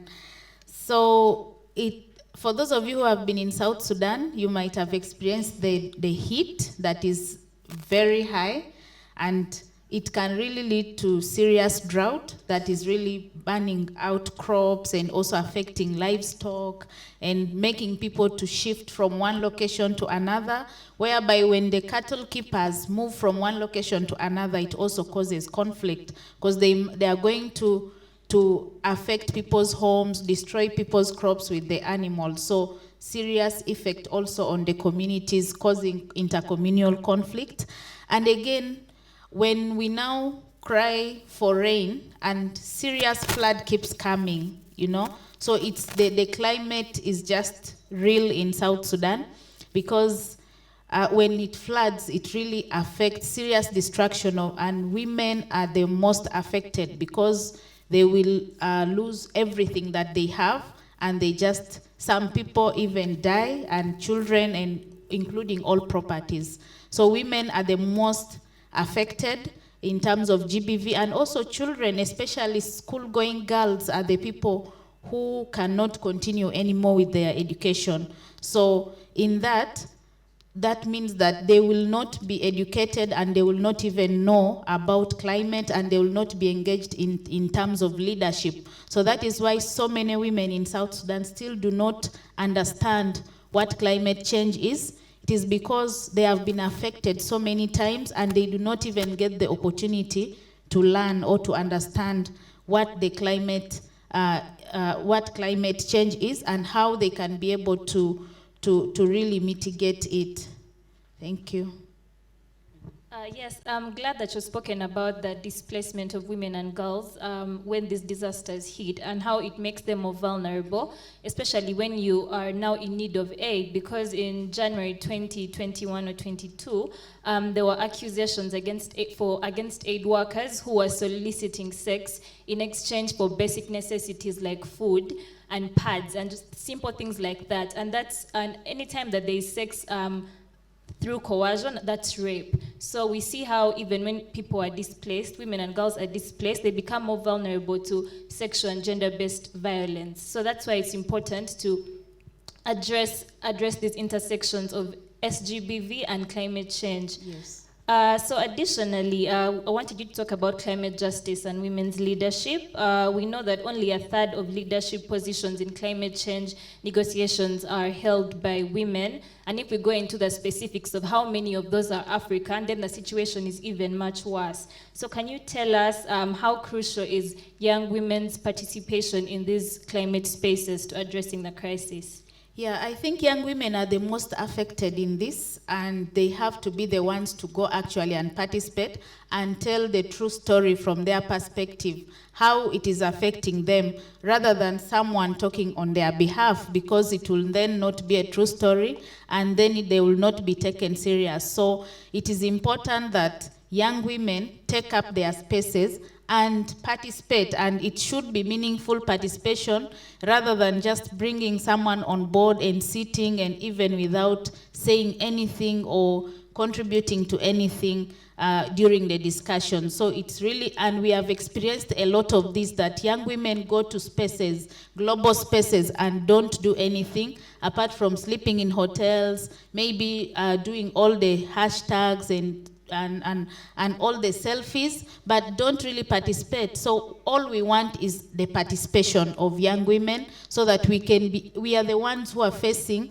all the challenges, the impact of climate change. So we are the ones who need to tell the story, and we are the ones also who have the solutions, because we will be able to know which kind of solutions we really want. So it's important that young women take up the positions, so at all levels and in all countries. Yeah. Thank you very much. Before Joella comes in to talk about conflict and climate change, when you talked about young women's participation, I also think it's important to highlight how when young women become visible in these spaces where we are fighting against environmental degradation, it also puts them more at risk for violence against women, which is why we shall discuss sexual and gender-based violence shortly. But I would like to talk about a few human rights defenders who have lost their lives in this fight. Kenyan human rights defender and environmental activist Elizabeth Ekaru, who was murdered under suspicious circumstances, is also an example of the price that women who make this work visible, women who call out these abuses and violations of our land, it puts them at risk. And so it's important that while we platform these young women to speak about these issues, we need to build a strong feminist solidarity and a strong movement that is going to protect every single person in these spaces, because no one should lose their lives fighting for the planet and fighting for us. And you see the war against the planet, because it is in fact a war against the earth, it's going to use the same tactics as any traditional war. So we are going to see violence against women used as a weapon to control our voices, to control resources, and to silence women. So Joella, I think you can come in and talk about conflict and the intersection with climate change. Je vais parler du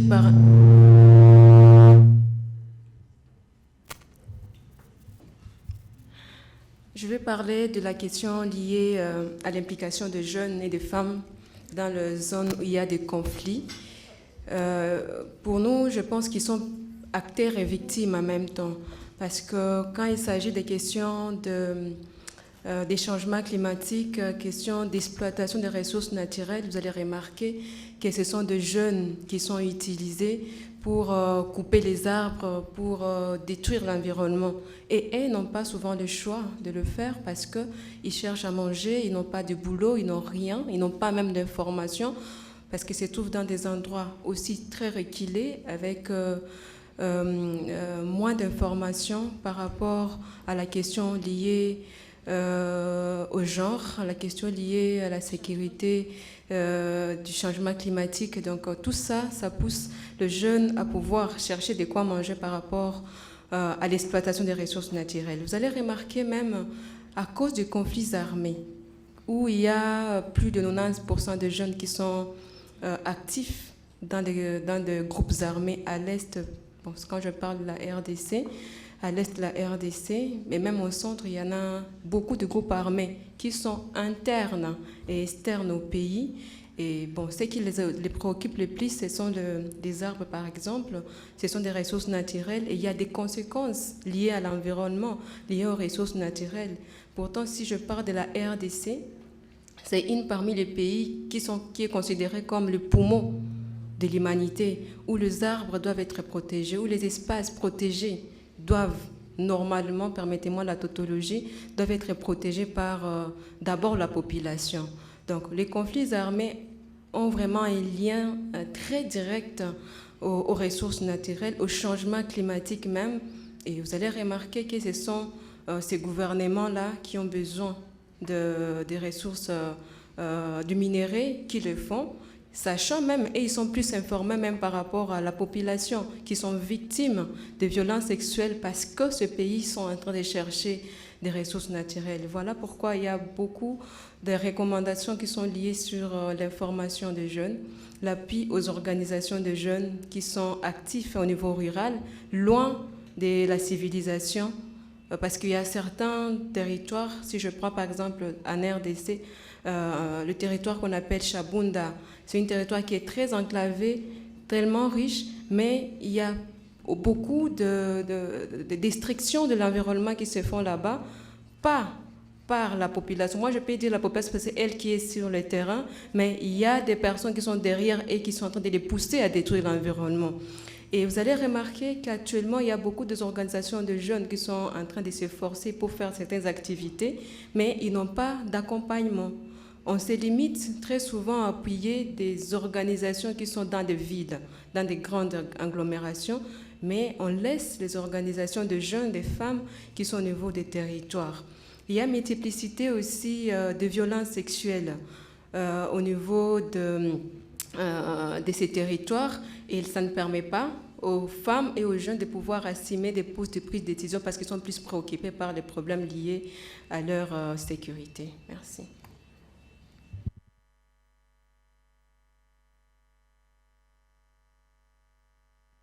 Thank you very much, Joella, for highlighting how the unsustainable use of natural resources and environmental degradation actually contribute to more conflict. And most of the time, these foreign forces actually take advantage of these conflicts. They fuel them so that they can take advantage of our natural resources, all in the name of providing aid or things like that. So it's important that we address environmental degradation before these forces come back and take what is left. So I think we'll invite Nefisa to talk about climate change and GBV. As we discussed earlier, climate change, the impacts of climate change also make women more vulnerable to sexual and gender-based violence. So could you explain to us these linkages? Yeah. Hello. Yeah, climate justice is not really strange to Somalia. Is not strange to climate justice because there is a drought and flash rainfall, cyclones. Within last 3 years, there is a 2 cyclones comes back to Somalia, and while the drought effect and climate change affect women and girls, because of when they are fetching the water, when they are also, there is a lot of women who are the street vendors, and all of them, they are just facing a lot of GBV cases. As our experience in our network, we are advocating for the last 15 years to get the sexual offenses bill, and that bill, we just get the approval of the 2 houses and also the endorsement of the president in 2018. By the time that we are ready to implementation of the sexual offenses bill, there is some argument from the religious leaders and traditional leaders who just saying it includes some articles which is against the Islam. They are saying it's the marital rape, lesbians and guys, something like that, which is not include the bill because it is going all the 2 houses, and also we have hired the lawyers who are just working on the bill, and the Constitution of the Somaliland also, which is referred the human rights instruments and also in Islam.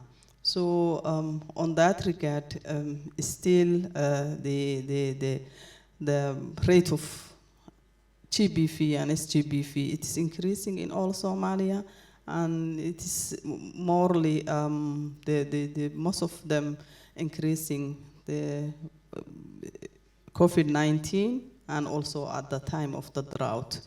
And the other issue which is related on this, it is insecurity in Somalia and the areas that Al-Shabaab, they have the role of that, because when it comes to drought, they are just the ones that who cannot afford all the humanitarian actors who can access to support the needed people and the animal. So that's why even the drought effect is in the areas of the Al-Shabaab.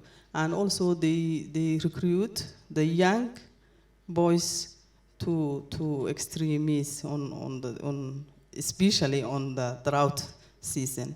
So this is the areas that they affect, and also related to GBV, and also the impact of climate justice.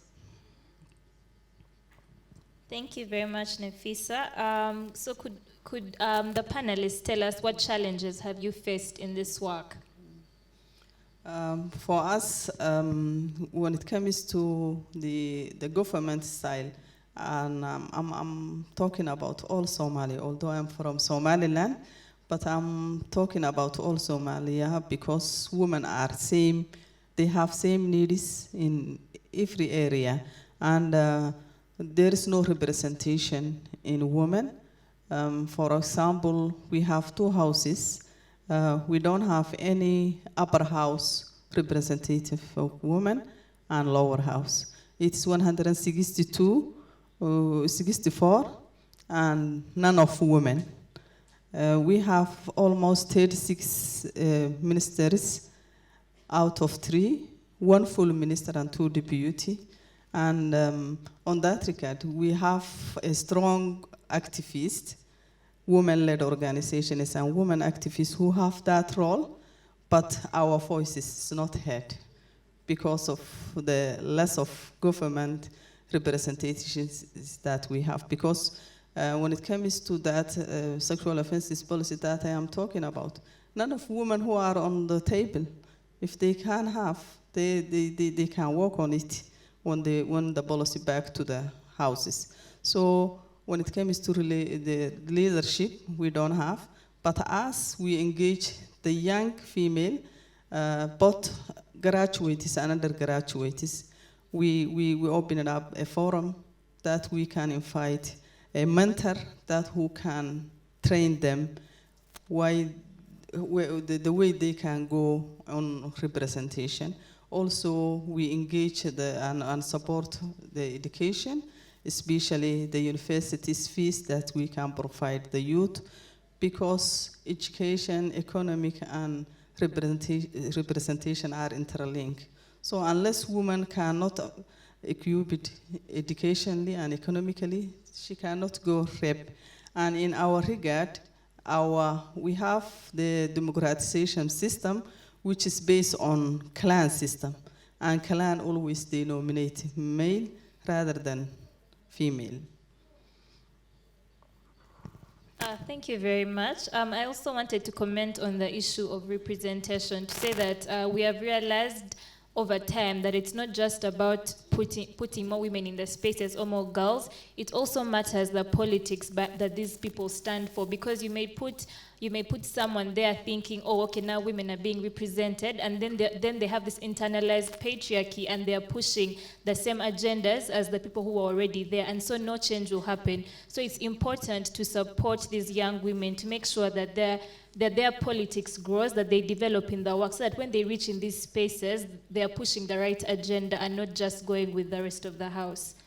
So Mary, Fatia, and Joella, Esther, or Pereth, if you could tell us about the challenges you've faced in the work, and also the work that your organizations are doing that maybe anyone here can decide to plug into and find out more about your work and how to support. Yeah, currently towards environment, we are trying to just come in, because previously we've been mostly working on peace. But for the past 2 years, we saw that so many people have been impacted by the flood. And then what we do currently is supporting them, giving them psychosocial support, and ensure that women are supported, they are empowered, such that they are also empowered economically. So we give them some economic empowerment trainings so that they can be able to at least come back and have something. Because when they are not economically empowered, they don't provide food. It's also one way that they are attributed to GBV at home, and they'll suffer the consequences. And then what else we do is, as young people, we try to sort of form a coalition of youth-led organizations, and then we ensure that at least every month we have a general cleaning for the country. We want to create that awareness that we need to keep our environment clean, because the drainage system is really bad, that when it rains, even children who are in classroom cannot come out of school. They will have to wait until it goes down for about hours and hours so that they will come out. So we try to educate people that if we keep our environment clean, if we try to advocate to the government that we need a proper drainage system. And what else we do is, as youth-led organizations, is we also try to make sure that we look into the budget, because there is the national budget. So we try to also look at the budget and train other youth to understand what the country budget is, because some people even don't know that the country has a budget that it's allocated to climate, that is allocated to youth, or allocated for women agendas. So we try to train the young people so that they are aware, and also they can push for these more budget allocations they can push for more budget allocations. So this is something that we do as youth-led organizations. So the initiative is called Nadafa Lebeledna, that we do every month.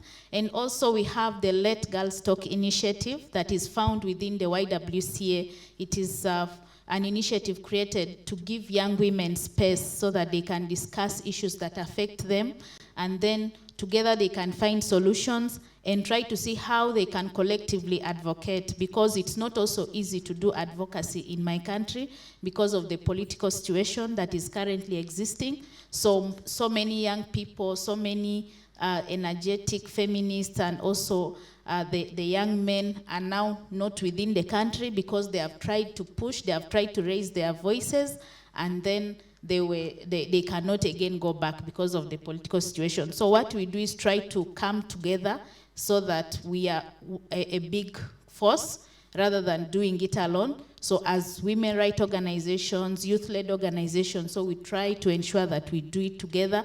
So also the Let Girls Talk is an initiative of young women from different other women rights organizations and also at the grassroots level. And some of the challenges that we face is that most of our spaces as young people is being taken by the elder. Even when in the government positions, if a position is given to a young person, you see that the government has even tried to push the age limit for young people to be 40.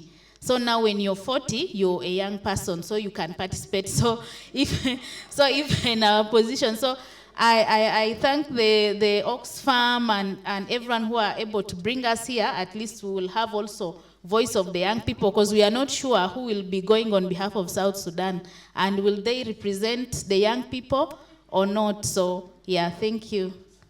Thank you very much. Our time is almost up, so I'll give the floor to Joella and Florina to maybe give us some recommendations and critical next steps that we can take to enhance and platform young women, women from rural areas, poor women in these spaces.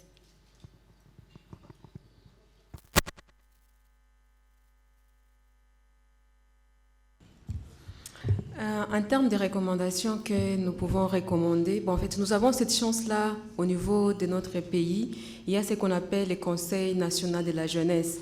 Donc, c'est un cadre qui a été mis en place par le gouvernement pour être le plus proche possible des jeunes, pour faire écouter la voix de la jeunesse et être le pont entre les organisations de jeunes et le gouvernement.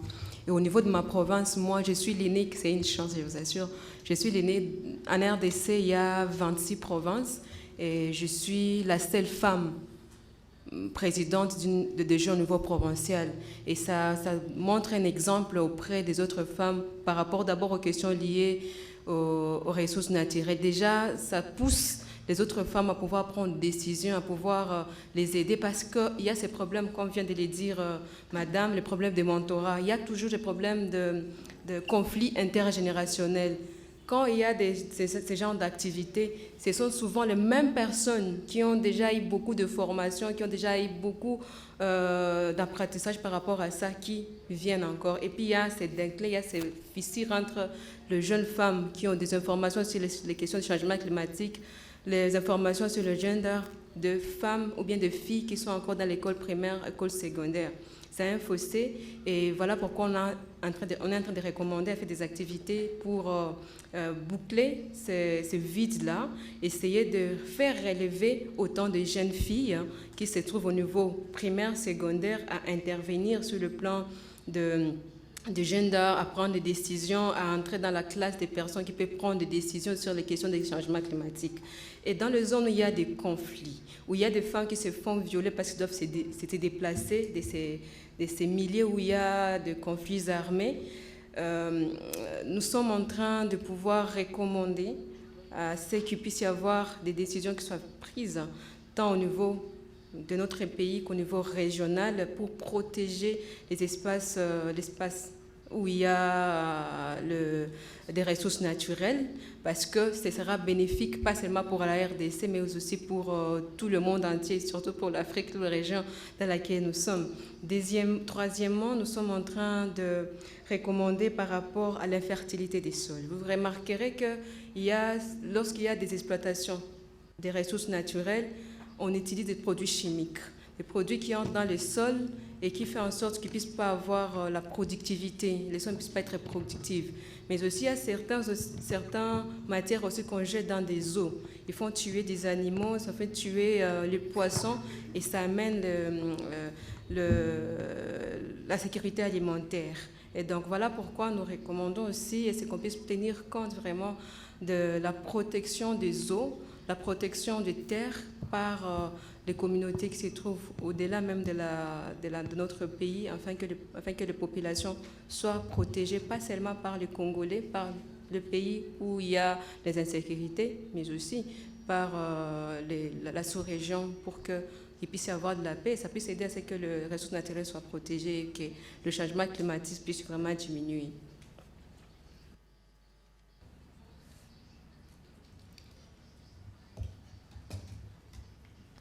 Thank you very much. Florina, do you have some closing recommendations? Tu as ajouté? Alors, je voulais ajouter sur ce qu'elle a dit sur la formation de jeunes. On remarque surtout dans nos pays que les jeunes ne s'impliquent pas parce qu'ils ne sont pas informés. Nous avons eu à sensibiliser les jeunes au mois de mars sur leurs responsabilités face au changement climatique. Au début, dans 3 écoles différentes, au début, les salles étaient vides, en fait. Maintenant, on était obligé d'abord de le convaincre à l'extérieur pour les ramener dans la salle. Alors, quand ils ont compris les sujets, ils étaient très intéressés à apprendre et à faire des efforts pour contribuer, au fait, à prendre des responsabilités. Et j'étais très contente. Quand je suis retournée à l'une des écoles qu'on est passée, il y avait un groupe de jeunes qui se sont organisés pour mettre la propriété, d'abord commençant par leur propre école et sensibiliser d'autres jeunes pour faire de même. Donc moi, je crois qu'il faudrait renforcer la formation de jeunes et l'information aussi, donc plus de sensibilisation. Bon, au-delà de ça, je voulais ajouter par rapport à la question de la jeunesse. Souvent, on remarque que les gens qui travaillent en solo, ils n'ont pas d'expérience, ils n'ont pas aussi des relations, mais ils travaillent de façon personnelle et ça ne leur permet pas de pouvoir évoluer. Nous sommes en train de faire en sorte que les jeunes qui sont dans les secteurs de transformation climatique, dans les questions de genre, puissent travailler en coopérative. Ils travaillent ensemble en réseau pour être aussi forts et bénéficier des opportunités qui se trouvent au niveau local et au niveau international. Our time is up, so I think we'll close with Esther and Pereth. This report, the ILO report says if we don't close the gap in 210 years, it will take 210 years to close the gender gap if unpaid care work is not redistributed. So what policies do you think should be put in place, or what recommendations would you suggest in this regard? Thank you, moderator. Just to give 2 recommendations in regards to unpaid care and domestic work. One of them is I would request government to reduce on the import taxes on the energy-saving equipment, such as washing machines, such as ovens, such as refrigerators. I mean, for these women not to spend a lot of time in the kitchen using firewood to cook, to make a meal, because we realize that, like Esther said, that women are cutting down trees to look for firewood, which is again an effect on climate change. Yeah, so if these women are able to use this energy-saving equipment, then their work would actually be reduced. Secondly is male engagement, because of the social norms, African men do not want to do unpaid care and domestic work. They believe that this is work for women. And these discussions never even happen during the business conversations or economic conversations, because they believe that unpaid care and domestic work is a feminist issue, which is not the case. Yeah, so if we engage men to understand what this work is, for them to appreciate, for them to recognize that this work actually is work and needs to be appreciated in one way or the other, then the burden would actually reduce. Thirdly, if we could embrace water harvesting technique. In a scenario where we have a long drought, women have no access to water. There are no taps. Remember, they have to walk a long distance to look for water. In a result that girls miss education, they miss school because they are looking for water. Quite a number of things. So in times when we have floods or heavy rains, can we harvest this water to be used during the dry season? Yeah, because, for example, Karamoja is one of the dry regions in Uganda, and they have no any way how they can harvest water. So if we could embrace water harvesting, it would be a very good way to go. Thank you.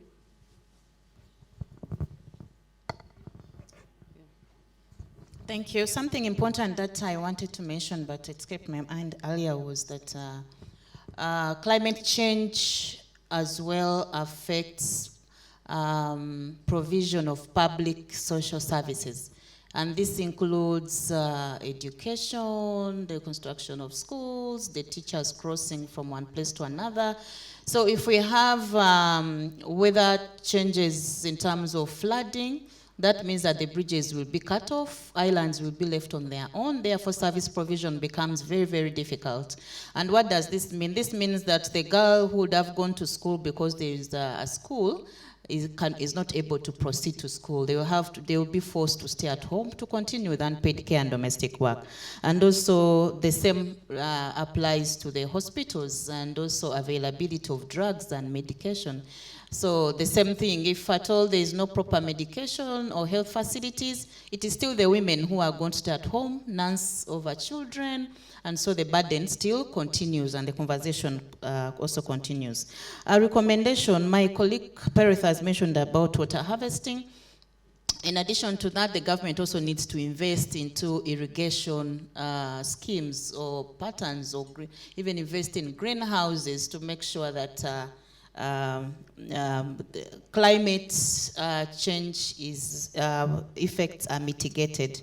Recommendations, some of the challenges we are facing when it comes to addressing unpaid care is social norms and cultural norms as well. Many people still believe us, the women and the girls, are the ones who are supposed to be in the kitchen, we are the ones who are supposed to be cooking, as if for them, if the men cooked, their hands would fall off. So we are still struggling with the concept of unpaid care and domestic work. Lastly, recommendation is still, as my colleague said, government needs to invest more in agri-technology techniques. There is also need to promote urban smart agriculture, especially in the city center where the women don't have a lot of land. But if these women are further educated on how they can be able to grow crops vertically. I loved Judy's presentation, and I'm sure for Uganda, for it's a career way that she's able to help the women in the ghetto to do urban smart agriculture. So the government needs to do more in this, and also even us as civil society, we need to do more work to make this relevant. And lastly, is the government needs to promote and upgrade spring wells. For some of us who are here, about 3 weeks ago, a month ago, when we had the unpaid care conversation here, some of you visited the spring wells. Spring wells is more of water from the ground. It is free. The water is always flooding. So if the government can be able to improve on some of those spring wells, actually those wells never dry up. Even if it's too hot, the spring wells are always there. So all we need is the government to be able to improve on them, to improve on those, to make them more safe for the women, and also to put sort of what do I say, like laundry facilities around, because the women, you find them washing from there, children are also bathing in that same place. So all we need is that the government realize that spring wells are very important. They actually can even be used in the time when the climates are very high. So thank you very much.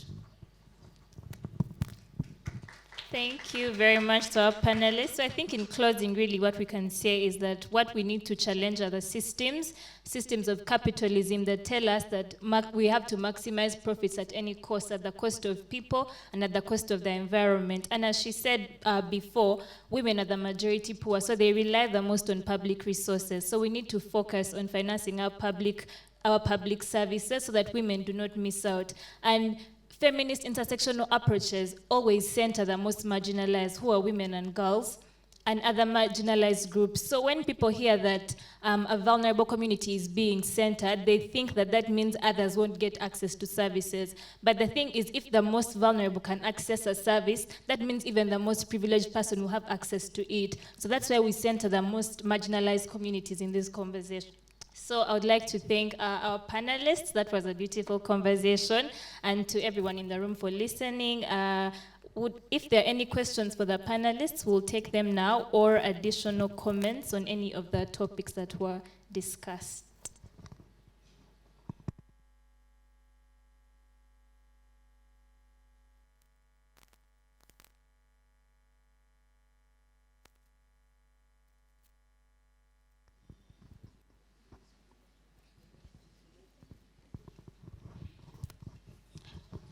Mary, thank you very much for the work you're doing in South Sudan. I was inquiring, I'm just inquisitive. Everything you're talking about is the women, the women, the women. Are there any men supporting in this, or you're not involving them? Or are you involving them and they are not taking it up? That's what I was inquiring about.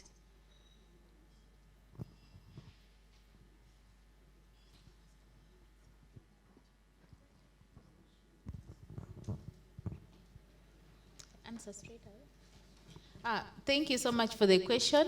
Yes, there are men who are there. Of course, within the organizations even, there are men who are there. But of course, the energy that they have to push for women issues is not the same, because they are actually not the ones facing these issues.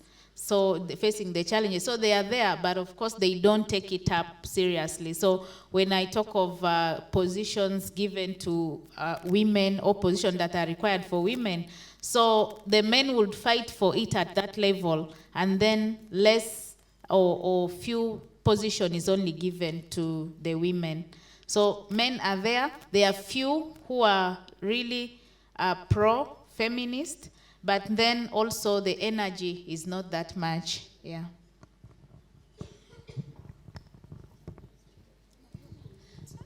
Is there, okay, there's a question on the back.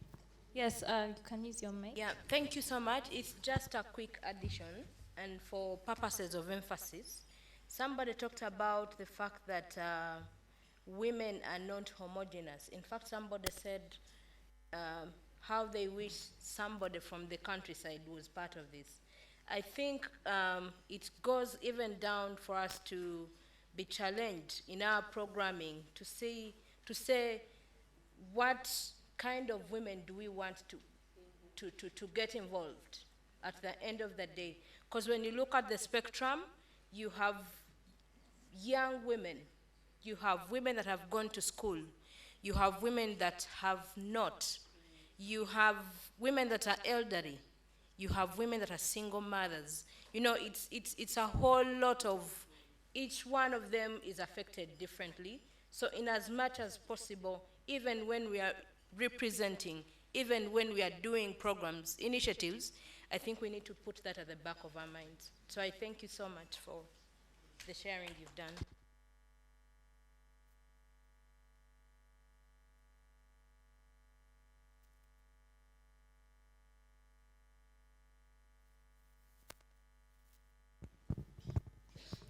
Before you leave the podium, Patricia, you've done excellent work. I would actually think she's better than me, right? But you really did great. And I was enjoying your moderation skills. Also summarizing what people have said and all that. I think it takes a lot of really being very attentive. So a big applause to her. And because you've done a great job, the panelists were like, they want to just take a picture with you before you leave that podium. So can you please march there as we clap for you? Yeah. Okay, there are two, eh? Yeah. Can join. Bien, can you?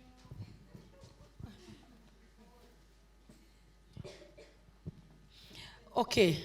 I was only not applauding Patricia, Let us applaud all our panelists. They have done excellent work. Actually, we would stay here for another one day if Oxfam would allow. But then we have to leave, so I would really enjoy listening to the different conversations and the interesting opinions of the different panelists and stakeholders here. So, thank you very much.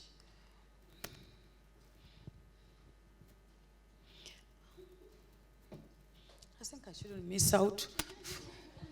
Let me just be like here. Shh. Okay. Okay, thank you so much. An applause for them, great ladies of the continent of Africa. And in the next 10 years when we are meeting, I think by then I will be almost going to my 50. 10 years from now, if I'm 37, next 10 years I'll be 47. Yes, ladies never say their age, right? They don't, eh? So for me, I've made 38 in June. And 10 years from now, I'll be how old? I'll be 48. Meaning that I'm still here to stay longer, to listen to new stories, and I will be meeting some people who will be saying I was inspired by Patricia, I was inspired in DRC by Joella, I was inspired by all of us in this room. So a big applause, you're great ladies.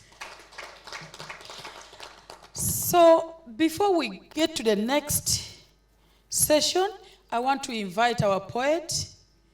Is she here? Yes. Just come and energize us a little bit. Let's clap for Beverly as she comes here. I remember that girl used to give me assignments, many things when I was still a student in Makerere University. And probably you really mentored me. That's how I'm here. And I have many mentees in this room. Beverly is one of them. Madam Jane Ochaye is one of them. Do you know her? Do you still remember her? She's there seated. Clap for her meanwhile. And then I have people whom I've moved with in my journey. I have Miriam there.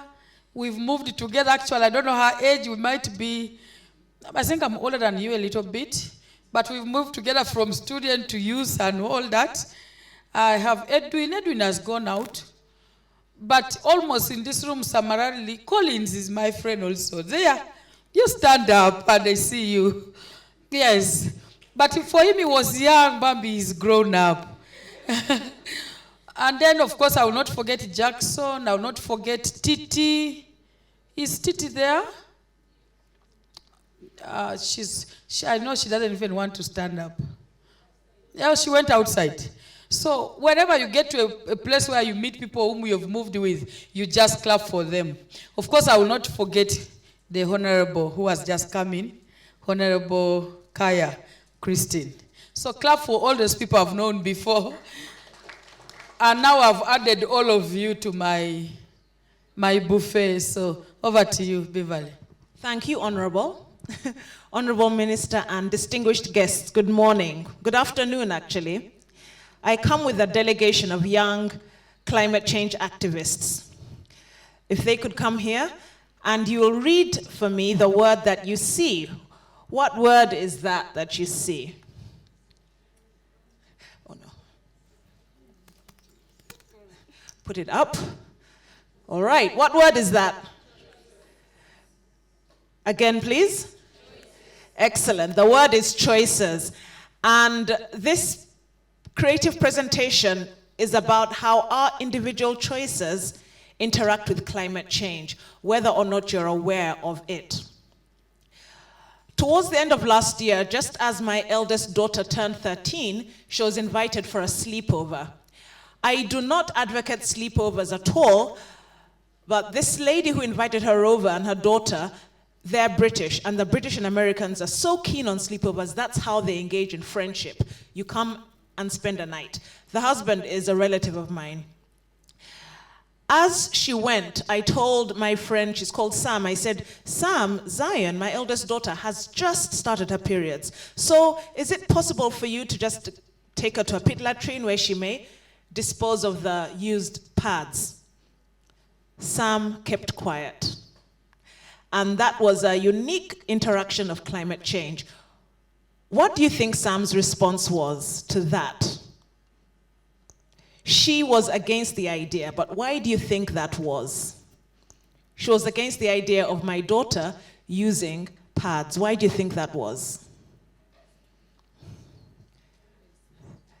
They're non-biodegradable. That was an interaction that I had with climate change so unique to my own experience that I had no idea about. And yet somehow I was aware. She said, you must use disposable cups. I was like, you must be out of your mind. How possible is it? I just thought of all the scenarios that could go wrong until I watched a YouTube video of hers where she explained, she even sang a song about how we as women from the age of 12 or 13 to when we reach menopause, late 40s or early 50s, are actually contributing to climate change with this unique experience that we go through every month. So go home and think about that. Don't point fingers there. Look around your home and your own situation, how you are contributing. You have a choice to learn more about it and learn how you can then reduce on the effects of climate change from your own experience every month. Choices. I'm going to narrate a story and you will decide how the story ends. Choices. There is a 20-year-old university student at Uganda Christian University in Mukono. She is an advocate for climate change, is passionate about it, and she has been invited to Eldoret University for 6 months for a climate change exchange program. Highly funded. She's excited. Boards on the bus, Mashpoa, from Kampala to Eldoret. As she arrives at the border, as you know, at the border by bus or car, there are people who exchange money. Any border, even when you're going to Rwanda, Tanzania, there are always people who exchange money. And here was a lady asking her if she could exchange her money from Uganda shillings to Kenya shillings. The lady had a baby, probably about 1 year, who was on the ground on a mat drinking water from a polythene bag. Sometimes in Uganda and other places, they sell drinking water in a polythene bag. She was also selling boiled maize, all right? If you are the person, the student, who was on your way for a climate change workshop at Eldoret University, would you, the first choice is, would you offer to buy water for the young baby? Would you walk away and say, it's not my problem, just get your money and go? Or would you actually give the lady money to buy her own water and food for the child? So you have 3 choices, and I want to hear from you now. 1, would you go and buy water for the child yourself? Would you give the lady money to buy it herself? Or would you just exchange your money and say, it's not my problem, I'm going for a climate change workshop? Off I am to Eldoret. So anyone can answer. Pick one. Choices. Yes, please tell me your name and then share your example. Is there a roving microphone, please? Is there a microphone that can be passed around? All right, no, there isn't. Okay. Yeah. Yes. Thank you. Maybe my answer would be a little different because I don't think I would just give money to her. Yes. Because even then when I give her money without sensitizing her, Yes. she may not use the money for buying water. Great. So first I would tell her that, you see, this polythene is not good for the health of the young baby. Yeah. And as we are trying to fight climate change impacts, the polythene bag after will be disposed of in a way that will impact on our environment. Then I'll give her the money to buy the water, or I would buy the water for the baby myself. All right, so let's just say you went and bought the water, all right? So this wonderful student decides, I am going to be an advocate for change. Let me buy water from a bottle that is recyclable so that this lady understands how unsanitary it is to use polythene. So she goes to buy the water. As she goes to buy the water, you know the border can be crazy, because sometimes places are demarcated, you go from one end to the other, so she had to look for the water. None of the shops were selling water. She went on walking until finally she found a place that had water. Now that place was selling water in Kenya shillings. Remember, she hadn't yet changed her money. What a bother. She kept asking, I don't have Kenya shillings. It's only 5 shillings. She didn't have it at all. She only had Uganda shillings. She did not even have dollars. Until finally, someone said, you know what, here's 5 shillings, take it, take the water.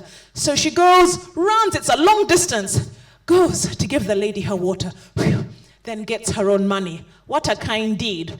After that, she realizes the bus has left her. The bus has left her. This kind deed, they say no kind deed goes unpunished. The bus has left her. That was a good deed, though. The bus has left her. What does she do? She has 3 other choices. One, she asks the lady, listen, can I spend a night at your place? Or she waits for a matatu. There are matatus at the border that often go with at least 2 seats across to Eldoret. So what does she do? Take the matatu, or does she decide to spend a night at the lady's place? Another choice. What do we do? Does she spend a night, or should I just wait for a matatu and go?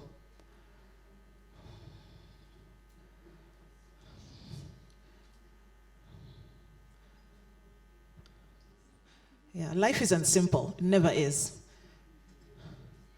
Anyone wants to try? What does she do? Does she wait for a matatu, or does she ask the lady to spend a night at her place with her son? Please speak up.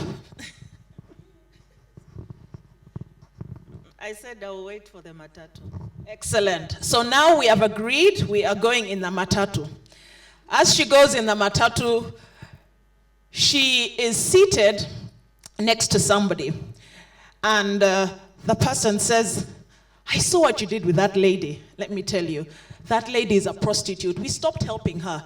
That child is not even hers. She always brings that child, puts the son down there. Husband even left her because she's a prostitute. You shouldn't have helped her.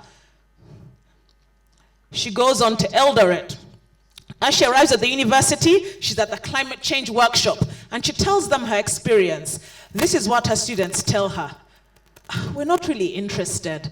Listen, we're just here to have fun. They've given us great allowance. Climate change is not real.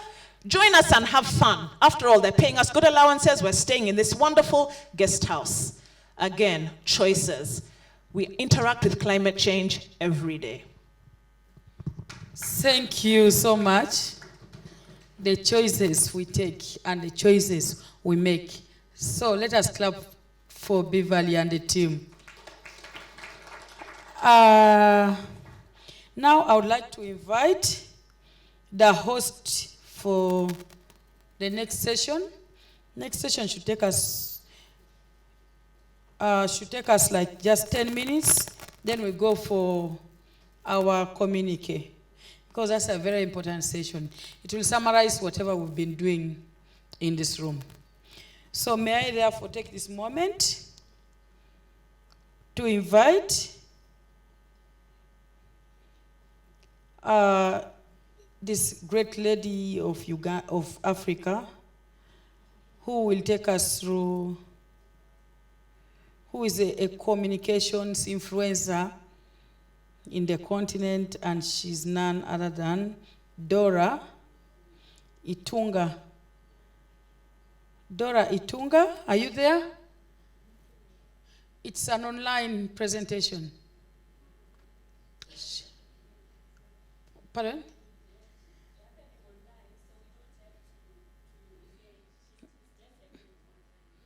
Okay. She's not there. Okay. So we are going direct to the communique. Okay, so we're doing well with time, actually. That is good news now. Is it good news? Really? I thought you wanted to continue enjoying Uganda for a little more time. Oh, in this very room. Okay. Ladies and gentlemen,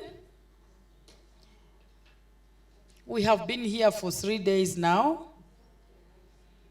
and we've been taking note of each and everything from day one. And of course, you know the theme of our being here. There is nothing for us without us. For the next COP, we don't need to be left out. So we want our views to be fed into the global discussions that will take place in Sharm el-Sheikh in November. We call this a pre-COP event organized by young people in Uganda, but for the continent. May I therefore, ladies and gentlemen, ask you to applaud the team that was put in place to put down the communique.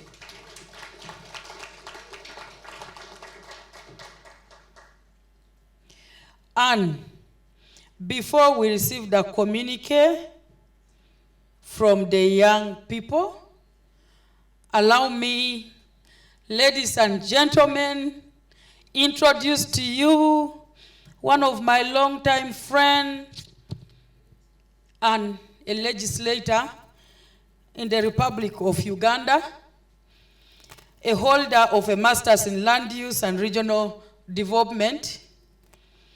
She's a fellow environmentalist, since I'm also an environmentalist. She also has a bachelor of environment management from Makerere University. That was my first degree as well. She has been a coordinator of the Parliamentary Forum on Climate Change.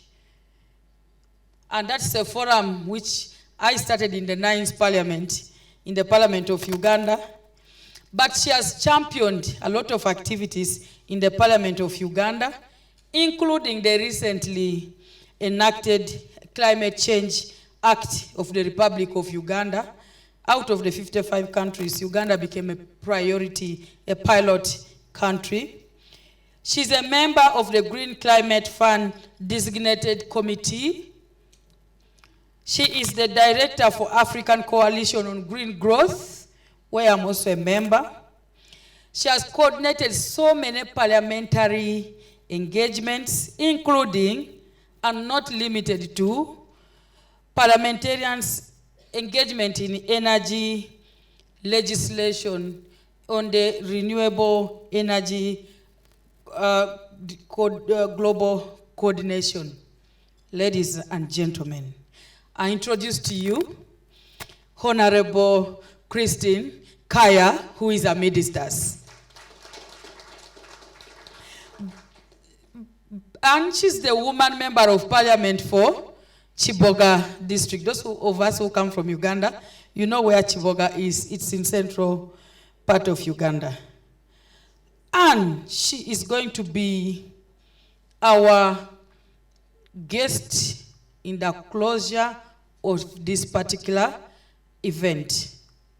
However, before I invite the young person to make a presentation of the communique, I would also like to bring to your attention, Honorable Christine. By the way, in Uganda we have the ruling government and the opposition government, and they are all recognized by our law. Whereas we did not get the Minister of Water and Environment, we have our shadow minister for water and environment, and that's none other than Honorable Christine Kaya. It's also her title. I would like to bring to your attention that these young people gathered here are coming from the different parts of the continent. We have Kenya, we have Zambia, we have Rwanda, we have Ethiopia, we have South Sudan. I expected to say, woo! Are we tired? Okay, I'm gonna start afresh, right? Okay, we have Kenya. Yes, I know Kenyans for that. We have Ugandans. I know Ugandans, They are always not bothered. We have, since I'm a Ugandan, I can make any comment, but don't take it seriously. We have Ethiopia. Yes, yes, led by Jordan El Shaddai. We have Rwanda. Oh, Sharon left. And we have Zambia. Zambia, oh yeah. And then we have South Sudan. And then we have Somalia. And then we have DRC Congo. And then which other country have I mentioned? Zimbabwe should be here. Oh, okay. Christina. Okay, let us all clap for ourselves. Yes. So in summary, those are the countries that are in here. And I know representing the rest of the other countries that are not mentioned. And basically, we have been talking about, if you read the write-ups there, no climate justice without gender justice. And I know you are one of those feminists, those people who are gender advocates. And I basically, me, Jacqueline Amongi, because of the work I know that you do on a daily basis on climate-related issues, I applaud you. And when I applaud you, everyone else must applaud her. Thank you. Now, ladies and gentlemen, let me take this opportunity to invite the communique team to come and present to us our summary of our 3 days being in Uganda and in Mestil. Can I have the team come? Yes, that clap is good as they walk in front.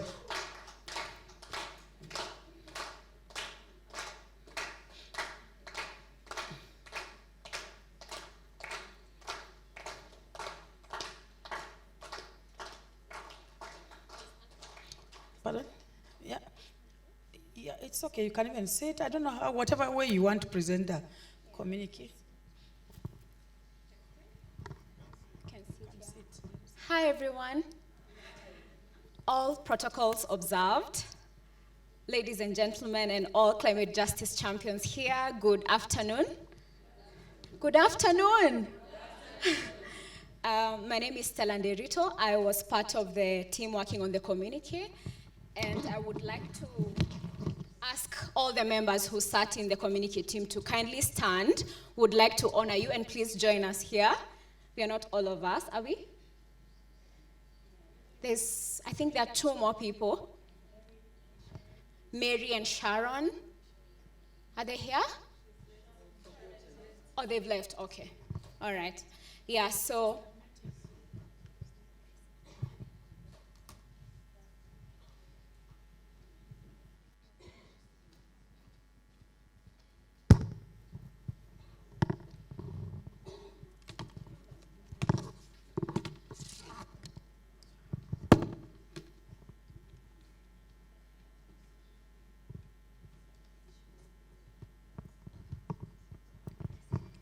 Again, on behalf of this team, I would like to appreciate all of you and acknowledge your contribution in this statement. So kindly, please give yourself a round of applause.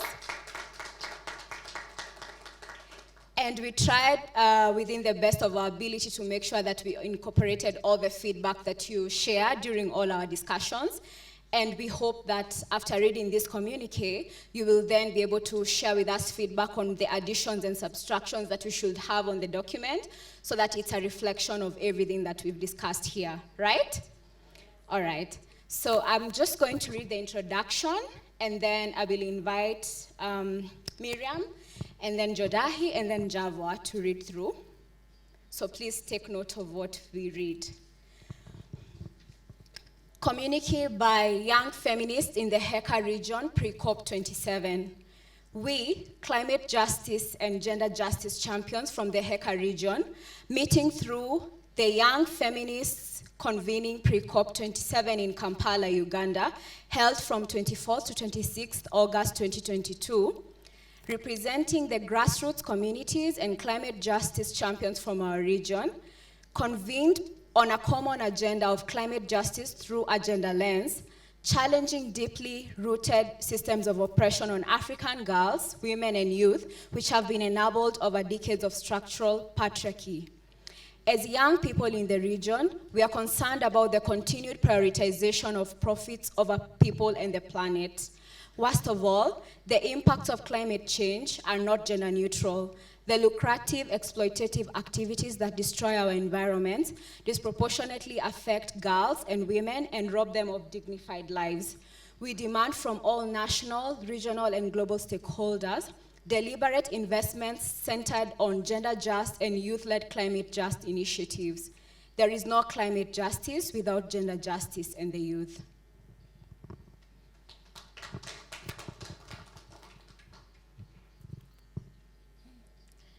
Good afternoon, everyone. So I'm going to read the Heka region. The presented Heka region is 6.34 million kilometers, is made up of 8 countries, that is DRC, which is 2.34 million kilometers, Ethiopia, which is 1.112 million kilometers, Kenya, which is 582,646 kilometers, Rwanda, which is 26,338 kilometers, South Sudan, which is 644,329 kilometers, Somalia, which is 633,655 kilometers, Zambia, which is 752,614 kilometers, and Uganda, which is 241,038 kilometers, is made up of various ecosystems, which including water bodies, mountains, grasslands, forests, arid and semi-arid lands, among other natural resources. Most of the region's inhabitants are settled in rural parts of the countries, with most highly dependent on agricultural activities. The region is also known for numerous movements within and across the borders in search of livelihood and peaceful settlement, mostly caused by climate change-related challenges. So the key issues and messages: we have experienced firsthand and take great concern in extreme weather patterns caused by climate change in our communities, including drought, heat waves, extreme cold, landslides, flooding, and rain fluctuations. These have resulted in extremely challenging conditions such as chronic diseases, death, displacement of our people, food and water shortage, loss of livelihood, great gender-based violence, child marriages, destruction of land, discontinued learning, conflict, malnutrition, among others. This constituently disrupt young people's development and our contributions to nature building. The demographic most affected by climate change is the most ignored and unheard. The voices of African girls, women, and young people in climate change and possible solutions are not heard nor adopted on the global stage. Instead, we are expected to adhere to the global north. The global north solutions, this locks out the contribution of marginalized groups in climate action. This causes the extreme change in weather puts women and girls in more vulnerable situations in their lives, leading to more gender-based violence. that is GBV, intimate pattern violence, and other types of violations. Thank you.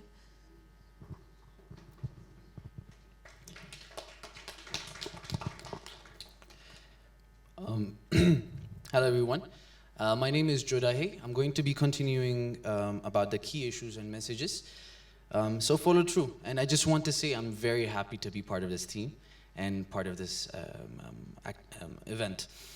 So, of course, they're going to start me off with men are leaving their rural homes to earn a living in urban areas, hence increasing the burden of unpaid care work on women, which in turn limits women's development and their participation in leadership spaces, where decisions on climate actions are made, leaving out solutions by women for women and critical local voices and indigenous knowledge.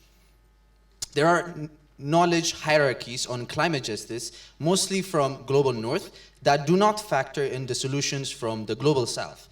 As a result, domestication of adopted commitments is limited in our countries with little or no ownership by women and young people. Girls' education is greatly affected due to the climate impacts such as poverty and drought, given the gender roles that require them to do domestic work at expense of their schoolwork and development, and patriarchal beliefs that view girls as source of wealth. Rural and poor households, who are the majority of our region, still greatly rely on firewood for energy, leading to depletion of forests, increased unpaid care work, and chronic illnesses such as respiratory illnesses. Water fluctuations and lack of proper waste management cumulatively lead to numerous illnesses such as diarrhea, dysentery, cholera, and child mortality, and so many more. There is limited recognition of environmental and climate champions and change makers by the government and global convenience. Conservation areas such as natural forests, wetland, and wildlife are highly threatened by poachers, charcoal producers, and timber business owners. And lastly, governments in the global south are licensing foreign and some local businesses owners that destroy our natural resources, which we are committed to conserve. The lack of climate action policies and other legal frameworks, as well as the implementation by governments, is injustice to the planet and our lives. Thank you. Good afternoon, everyone. My name is Njavwa Teresa Bwadia, and I'm so excited to be given the opportunity to read the recommendations. After much discussion, we make the following demands. The first one, make climate actions inclusive by investing in meaningful participation of girls, women, youth, and the people and the persons with disabilities, especially in the global south, minority, marginalized, and indigenous communities, such as in the global convening like the COPs. Unify climate action policies, legal frameworks, political commitments across the region that speak to gender and the youth inclusion to harness the region's effort in combating climate change. Educate and inform women and young people on climate issues in their environment, and most importantly, learn from them the solutions they propose in fighting climate change. They should be able to collect and disseminate data on climate change within their communities. Invest in women, especially rural women. More funding and technical support must be directed to women-centered organizations, cooperatives, associations, or groups to improve environmental sustainability and resilience to climate change. Build capacities of women in arid and semi-arid countries on gender-responsive approaches to natural resource management and conflict resolution. Revise foreign investment policies to favor our ecosystem, by stopping foreign investments that destroy our natural resources and mandating other eco-friendly investments to finance community-led environmental regenerative projects by plowing back their profits in our countries for climate actions. Humanize the effort of climate change. The realities of how many women, children, youth, and persons with disability in the global south are extremely affected by drought, heat waves, flooding, which lead to loss of income, malnutrition, displacement, and chronic illnesses. Finance climate justice initiatives as committed in the Paris Agreement. We want just reparations from the global north. Financing climate action is not, I repeat, is not a matter of aid or charity, but justice.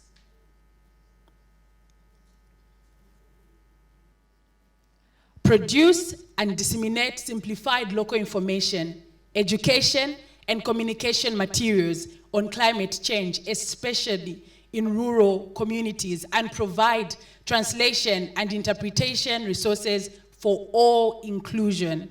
Integrate environment and climate change in primary, secondary, and informal learning institutions, curricula for learners, engagement in combating climate change. Additionally, incorporate mentorship among women and girls to achieve their completion of education. Government in the Heka region to prioritize facilitating feminist climate movements and organizations as key climate action actors. Train national policymakers, that's national and subnational, on feminist climate action and approaches for regional and international influencing to ensure that policies speak to our needs as African girls, women, and the youth. Allocate funding for initiatives that integrate equitable and gender-responsive financing to enable women and girls to recover from the impact of climate change and actively monitor these funds. Deliberate country efforts to domesticate international commitments and recommendations on gender and climate action at country level and create action plans for follow-ups. Finance youth-led and owned eco-friendly entrepreneurship and knowledge exchange in the Heka region through training, experiential learning, mentorship, and incubation initiatives. This must include women, youth, and persons with disability in minority and marginalized communities. Resource youth innovations aimed at developing ICT mobile technologies for disseminating gender and climate justice action. Oblige regional bodies like the African Union to compel government in countries with natural resources to take specific measures for elimination of armed conflicts and protect populations and natural resources. Monitoring, evaluation, accountability, and learning impacts of climate change must be looked at through a feminist lens. Feminist participatory action approaches to climate justice should be integrated into the methodologies and designs of action plans for climate action. As part of the meal, conversations must also focus on evaluation of information on the differentiated impacts of climate change on women and men, with specific attention paid to local communities and the indigenous people.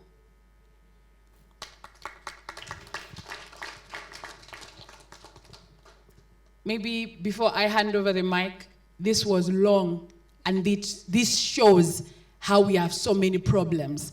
We're hoping that when we prepare for COP28 or 29, we'll not have so many issues to address and so many recommendations.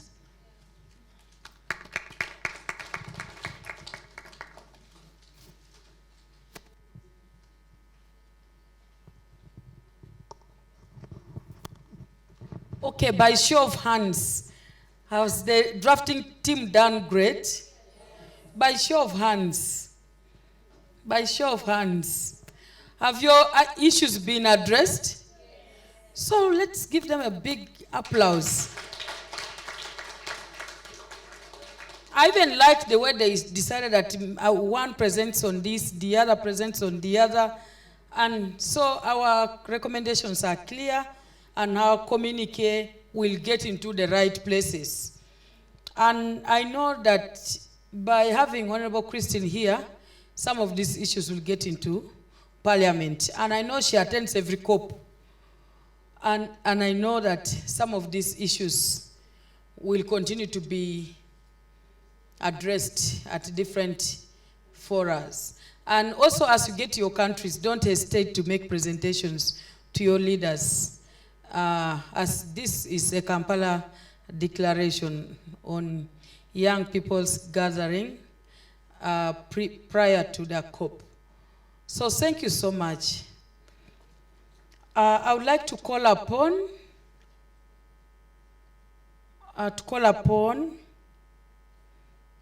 Mr. Edward. Mr. Edward, who is going to be the acting country rep of Oxfam, to come and give some remarks, and then later invite Honorable Christine Kaya to give her remarks, and then officially have this meeting closed. You're welcome, sir.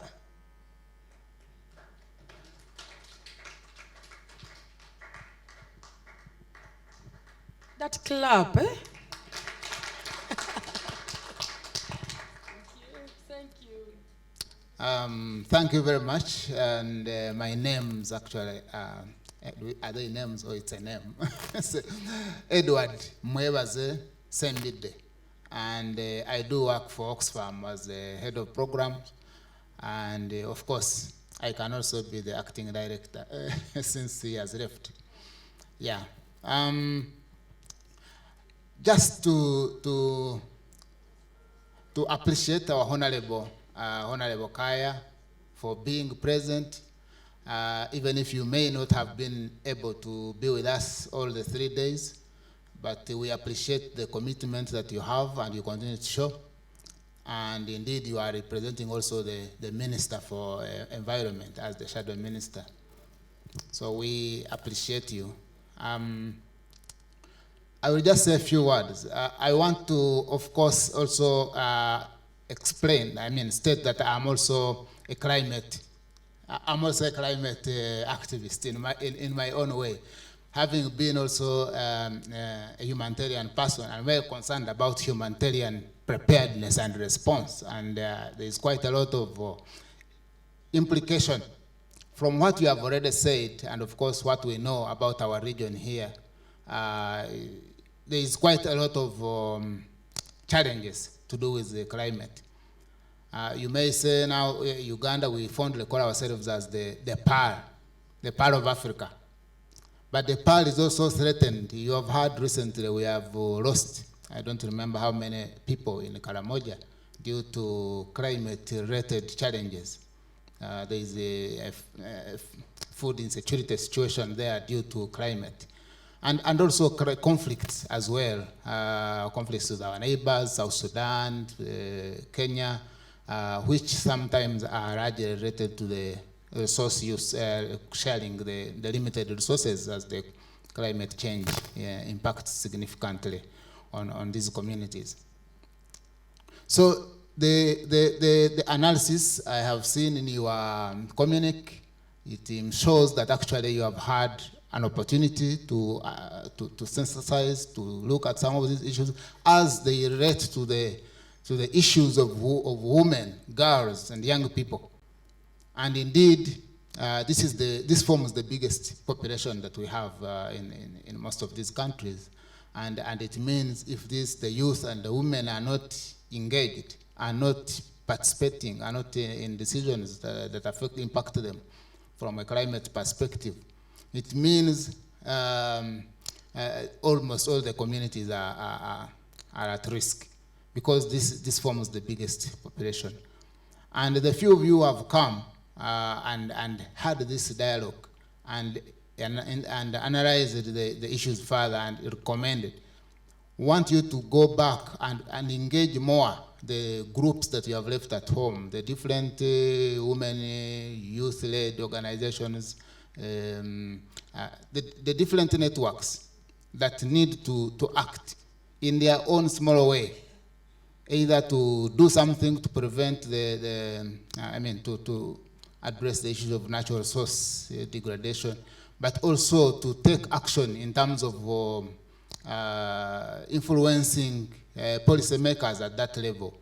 So don't, as already stated, make sure that some of these actions you are coming up with are able to reach all those policymakers at your different levels, the ones you interact with. But also when the time for the COP27 comes, make sure that you represent us in a big way, in a big numbers in Egypt, and ensure that actually this critical group is supported. In terms of funding, I know that we are always talking about damage and loss, and they are increasing in Africa, but I don't hear a lot of funding and funding mechanisms that are being prepared or are in place really to support some of these communities in terms of responding to situations. And I hope it is strong in your recommendations in terms of funding. We need to ensure that at least even our own countries can budget and include these funds in their national or local government budget, because there is something they can do. They don't have to rely on donations all the time. At least countries should spare some resources to address climate change impact. But when we come to the global discussions, also we want to ensure that they have significant funding mechanisms that can support us to be able to address issues of loss and damage.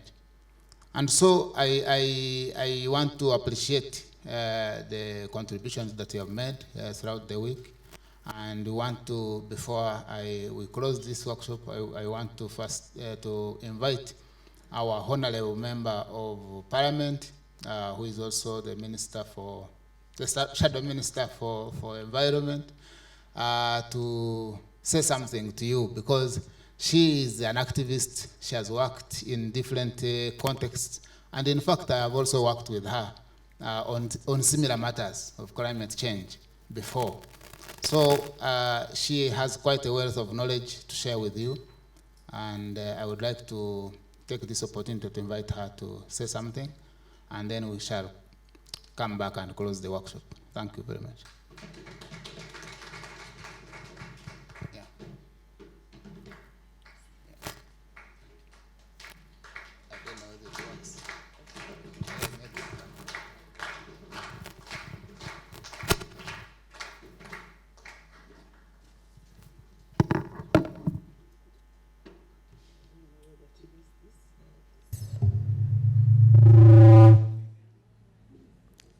Am I audible enough? Okay. I greet you all in Jesus' name. Amen. I know there are some Muslims here. I also greet you all in Allah's name. I am very privileged to be here. First of all, I would like to take this opportunity to thank the organizers. I do not want to dwell very much in the introductions. I've been introduced. But the other part that was not introduced is that I am a member of the Climate Change Committee of Parliament. and also a member of the Natural Resources Committee of Parliament. And based on the 2020 IPCC report that encouraged us to focus on the issues of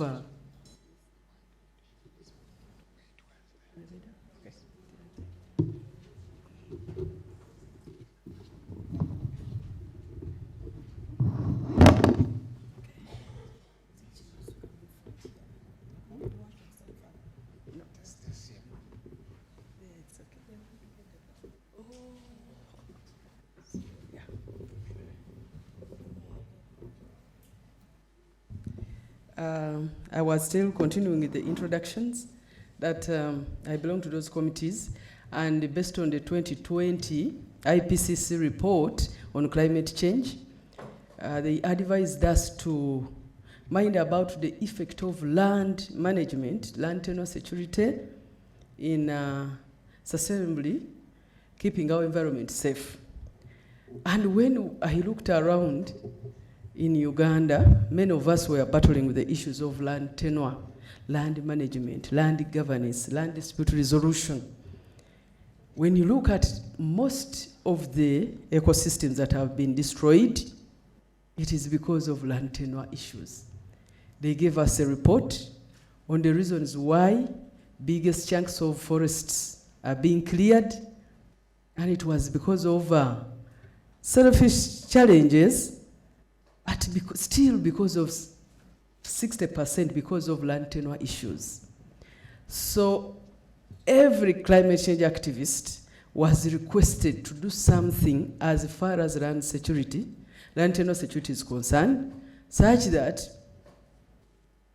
all the adaptation practices, mitigation practices, and other well-researched practices are able to be implemented on land safely.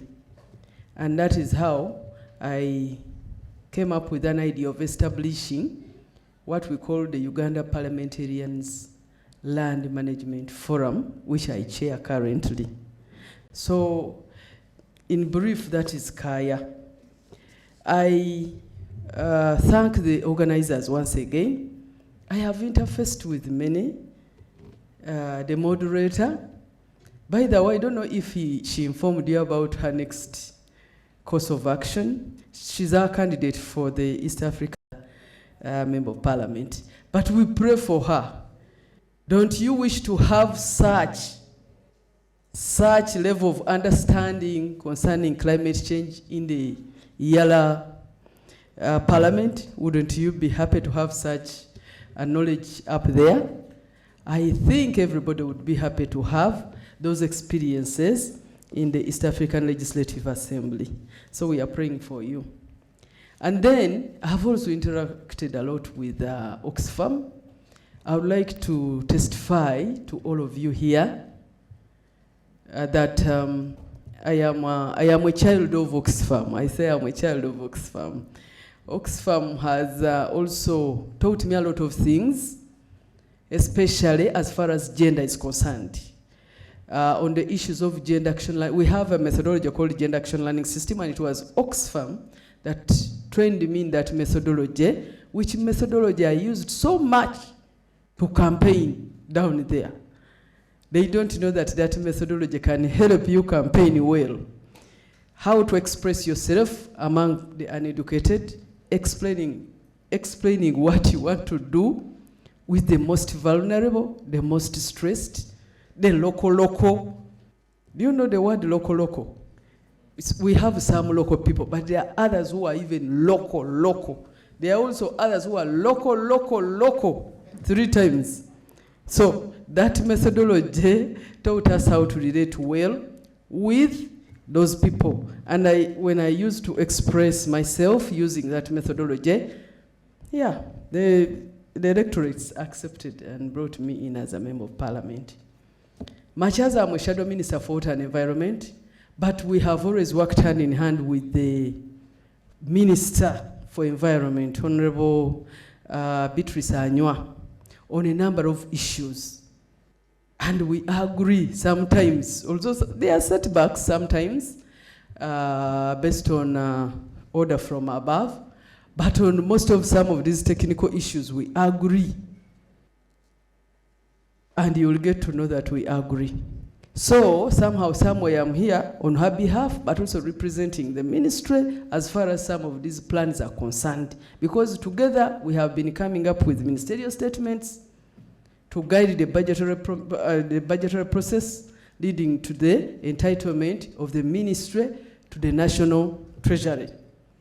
And so we work hand in hand, and we expect to share the results of this communique. And then I've also interfaced with the Akina Mama Africa.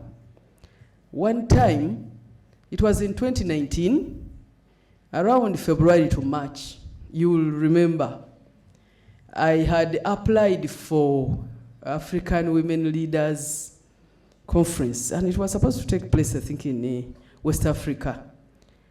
But I was pregnant. And when I went to cross-check with the airline, they told me, no, you can't go. I was disqualified because of that. Yet getting that opportunity was very, very rigorous. And so from that time, I expected the Akina Mama Africa not to subject me to any other interviews in case there were some other trainings, because I had already showed my potential. So Akina Mama Africa, I'm still waiting for you. I must take part in that training once it comes back. And I've interfaced with a lot of civil society members here, and staff of Oxfam on a number of projects, and I am still very happy to be with you, because for me, anything to do with climate change, the vehicle was facing Chivoga. I was rushing to Chivoga in the morning when they told me, please, you have to be here, and we finalized with the process. Even if it is the last minute and they are talking of climate change, I think I will be one of the other girls who is left by the bus to jump on the Okada or Matatu. So I am passionate about it. And we are also very glad that you invited many youth. Actually, all of us here are youth. All of us are 18 years. You just say 18 years, I'm 18 years old, and dash number of years of experience. That is what you should say.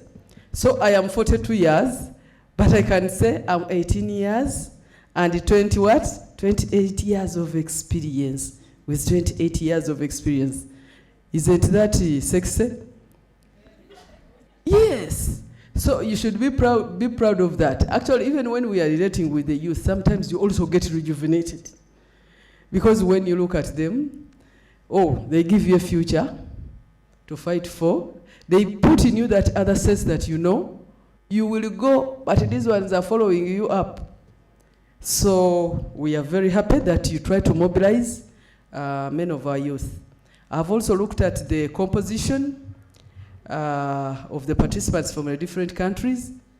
Heka region, Horn, East Africa, Central Africa. Oh my goodness. When you open social media and ask yourself about Heka, they will tell you that this is the poorest region in the whole world. Have you seen that?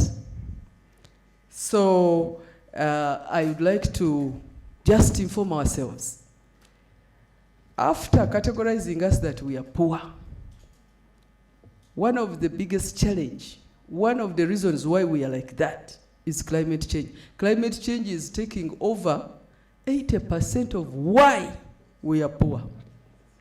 Obviously, plus other issues in democracy and others. But currently, when you look at the livelihoods of our people and ask yourself, why is it that this person is poor? You realize that over 80% of the reasons why he's poor, she's poor, is because of climate change.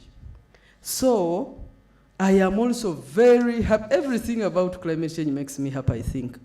But when I looked at the at the subject we have, at the theme, there should not be climate justice without gender justice.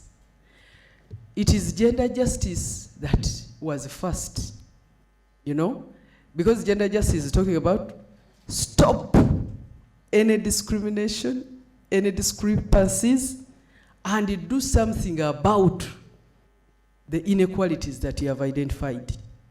Stop inequality, but do something about it. Then climate change comes out to say, ensure equal distribution, fair sharing of climate change benefits and burden and responsibilities. This business of seeing floods all over, and you men, you run away from us and leave us behind to suffer with the floods, should not continue.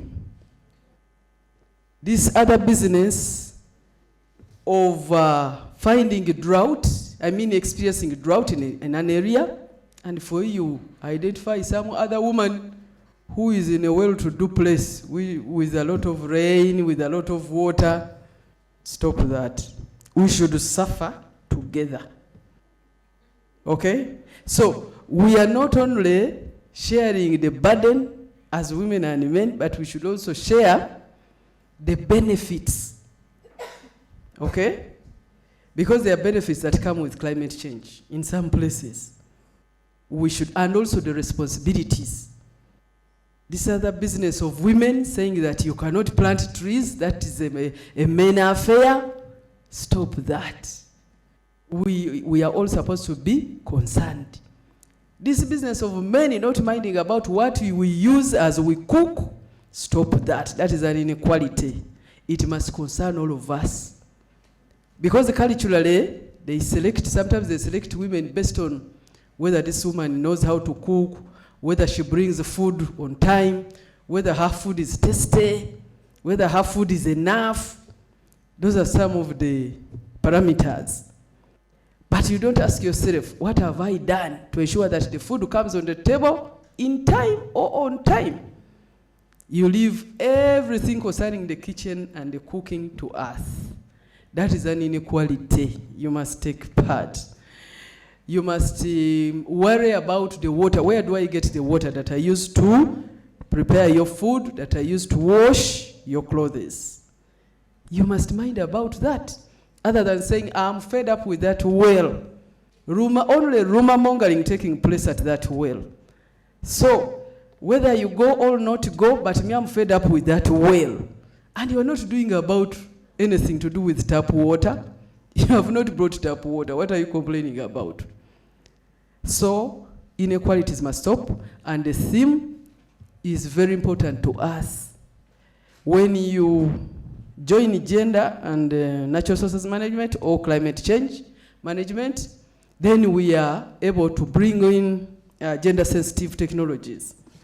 And then the communique came out with a number of items. And the presenters were also like, haven't we collected a lot of information? Haven't we, isn't our plate over flooding? Will our people listen to all this? Me, I was happy that you brought out everything as it came out of the conference. There are different players and actors who attend the COPs. And we do not want to remove any item from that communique. Leave everything as it is. Different players are going to pick their issues. But the COP27 is going to focus on 9 issues.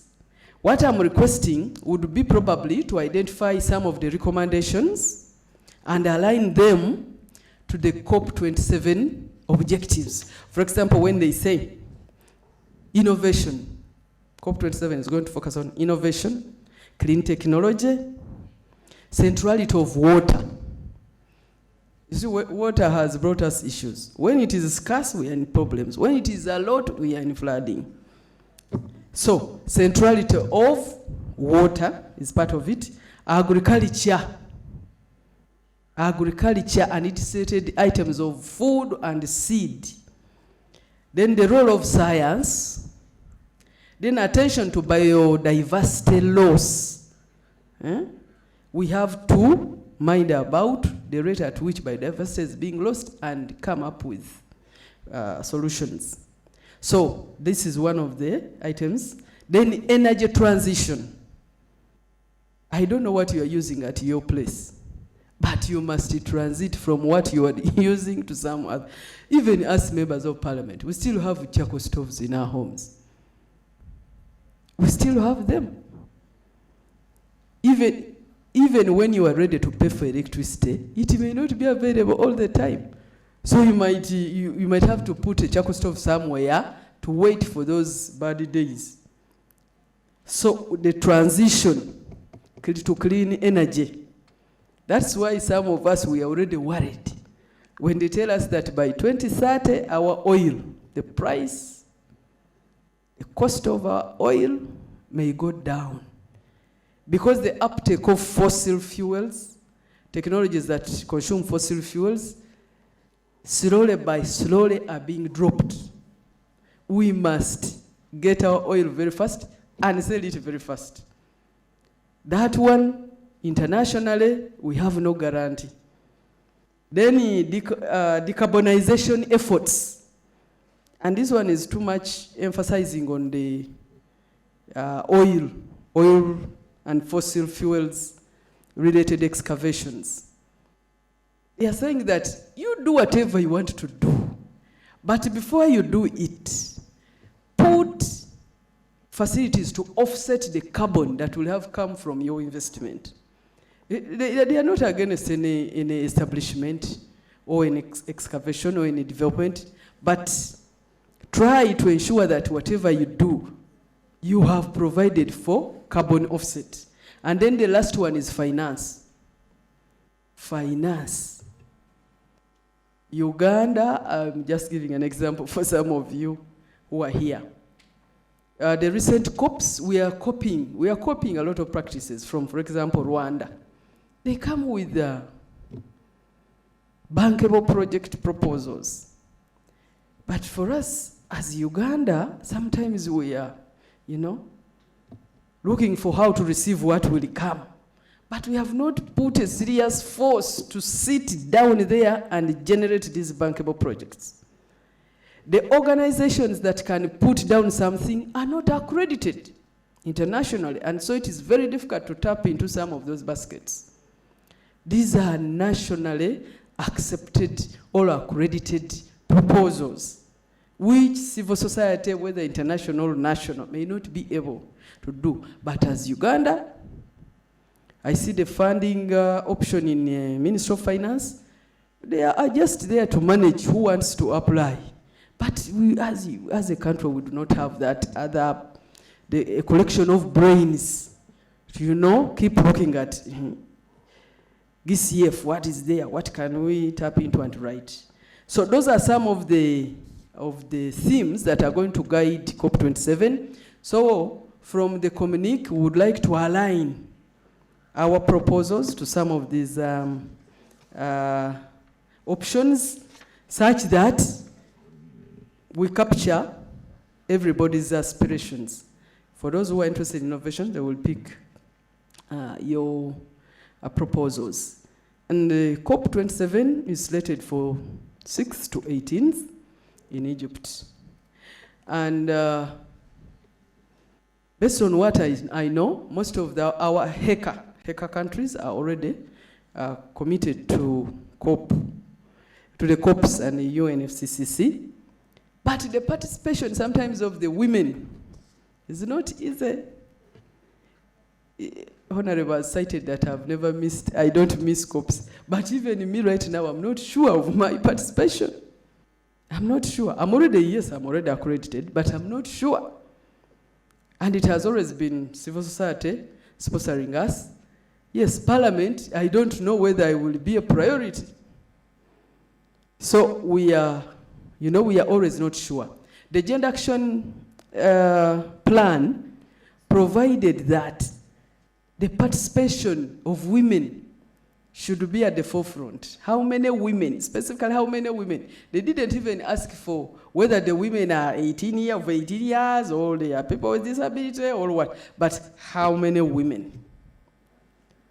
And it is still a question, difficult question to answer. So, we are happy that the youth, you are here. When you stand up, when you are given a chance to say something, what do you talk about? Do you highlight climate change as an issue? Because I'm a member of parliament, but when we assemble youth to share with us some of their problems, it is rare that they will bring out some of these issues. Out of the 30 youth, actually, 28 will say, we need the sports attires, balls, our pitches, what? Actually, Honorable should arrange for a what? For a dance, music what? Music gala. So some of the priorities that youth sometimes communicate, they are the ones that make our decision makers or sometimes the stakeholders to forget about the inclusion of the youth in the climate change debate. So please, please, please encourage yourselves to always talk about climate change. Me, I'm just giving you a clue. Most of these Miss Uganda and beauty contests, you try to look at those who win. When they incorporate climate change issues, environmental management issues, that is when they win. And even some of you complain, but this one is not beautiful. How did she win? She put climate change issues, natural resources management, and she appeared, appealing to these development partners. So, in addition to your lively, useful actions, try to identify yourself with the development issue. If you go for agriculture, well and good. Tourism, well and good. But look out for development issue as a youth. And stand to it. Innovate. Share it widely. Be happy. Thanks to the team that shared with us choices. Be happy about it. Be happy about what you have decided. I will end with this other issue of the unpaid care work.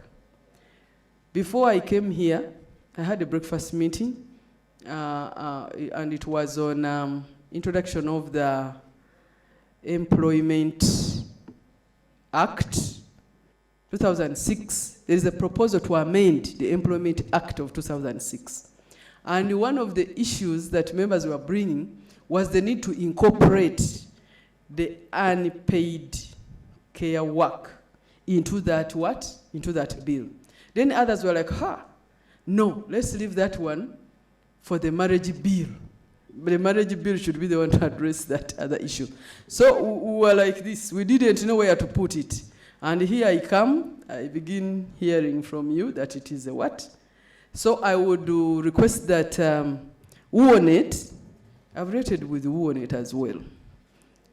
I hope Rita Achiro is still the executive director. Okay, greetings to her.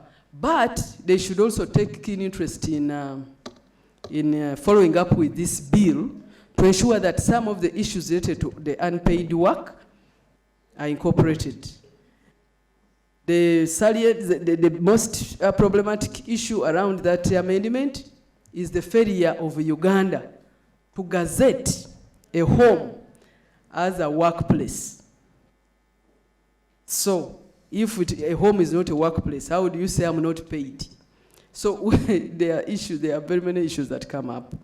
So I thank you so much for inviting us to take part.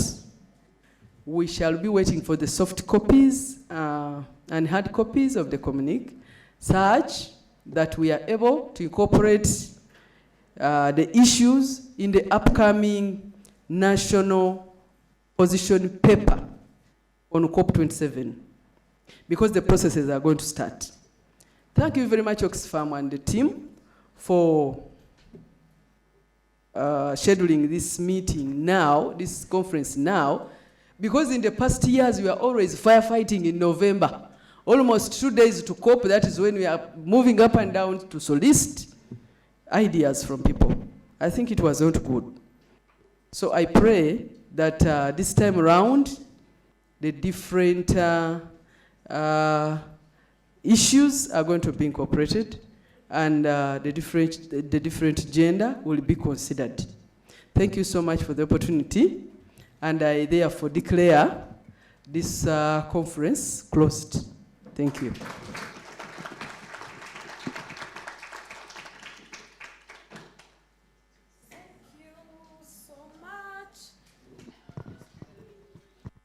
Thank you so much. Please don't go away yet.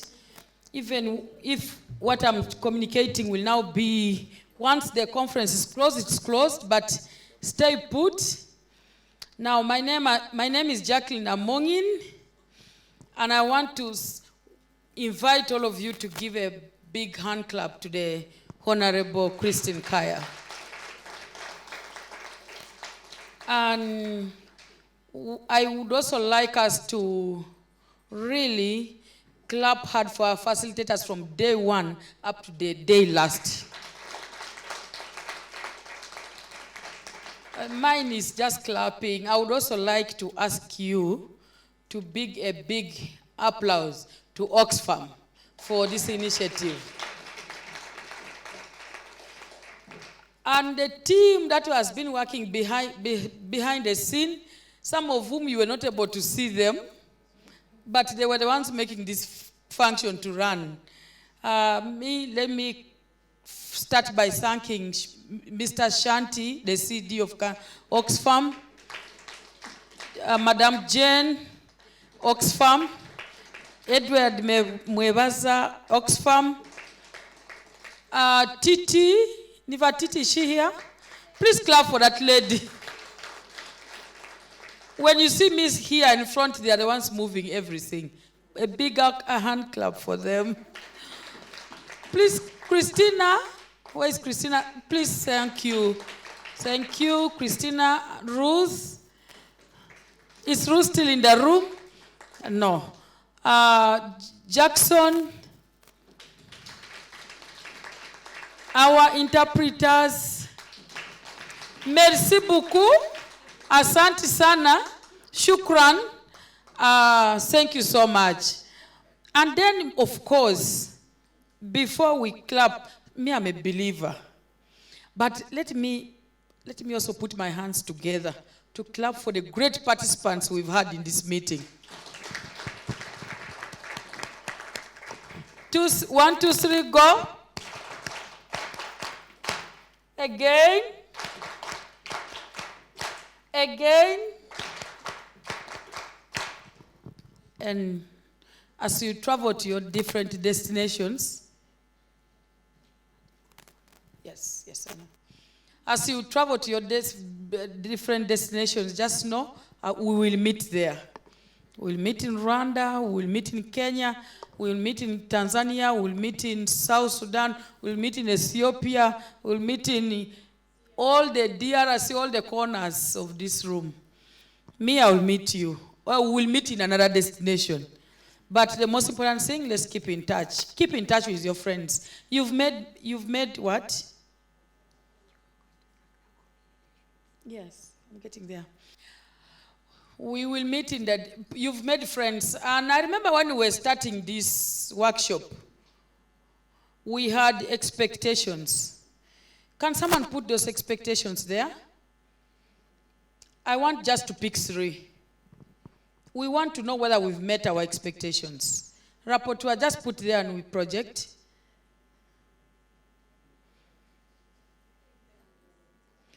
Okay, I remember one of the expectations was to make friends, right? Have we made friends? Clap for yourselves. But if you came from all the way from Kenya and you've gone back now in Kenya, you are at a loss. You should have got at least knowing 1 Rwandese or 1 Ugandan or 1 DRC or 1 South Sudanese or, you know. And if you have achieved that expectation, very good for you.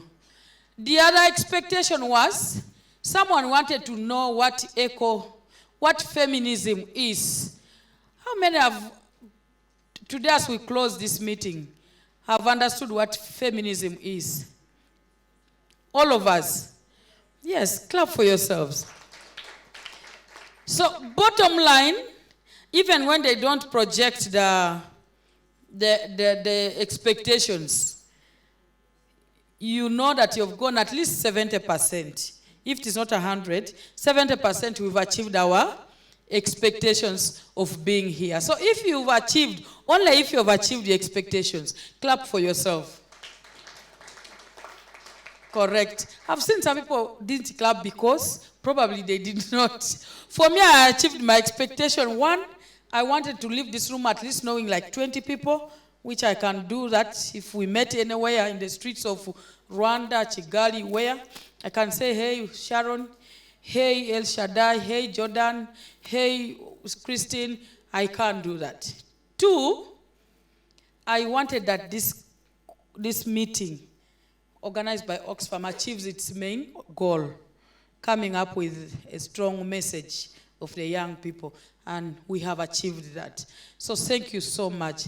The drafting team, we want to applaud you once more. Without you, we wouldn't close this meeting. Now, having said that, when you meet me anywhere, do not hesitate to stop me and say, hey, Jackie, when we're still together, in case, that's a password. We were in Mistil for 3 days together, and yeah, we can chat, right? Having said that, my face has been so common here. I think I'm the most known person so far in this meeting. From day one to day last. And I don't feel like leaving this mic, you know? Because, you know, my job, I've been paid for the last 15 years for only talking. That has been how I earn. Because in the parliament I talk, everywhere I go I talk. So it has been about what? Talking. That's how I earned for the last 15 years. From university direct to speaking and talking and earning. So now I didn't want to hand over this mic, but I will willingly do so. And thank you so much for being great participants. I have been your facilitator for the session, Jacqueline Amongin, signing out. Thank you very much, and I love you all. I would like to invite you here. Don't just march out. Let us take the final group photo. Is that I? The eyes have it. Please, let's come here and take a picture with our Honorable Christine and the members. If we are many, we can even keep dividing in groups. Thank you. Bon voyage, bon appétit.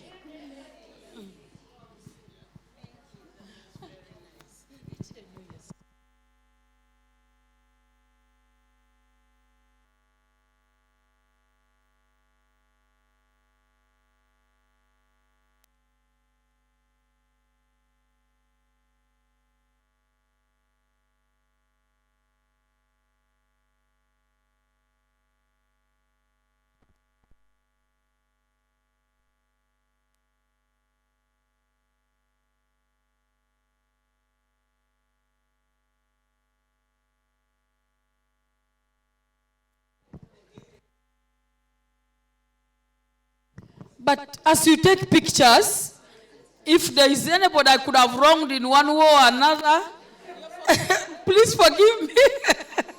You know, in the microphone, you can wrong someone without even knowing. So please, apologies. Our secretarial team behind there, thank you for a great job. Thank you. Okay, come for the picture.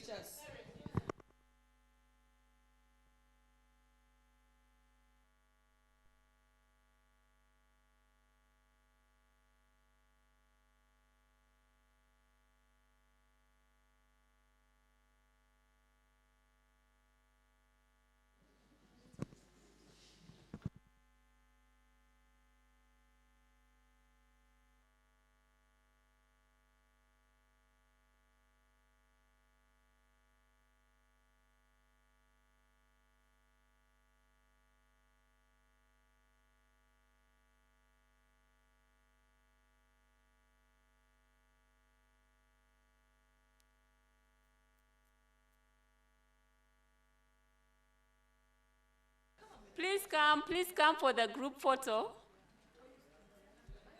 If you're keen, please come. So we are all in the group.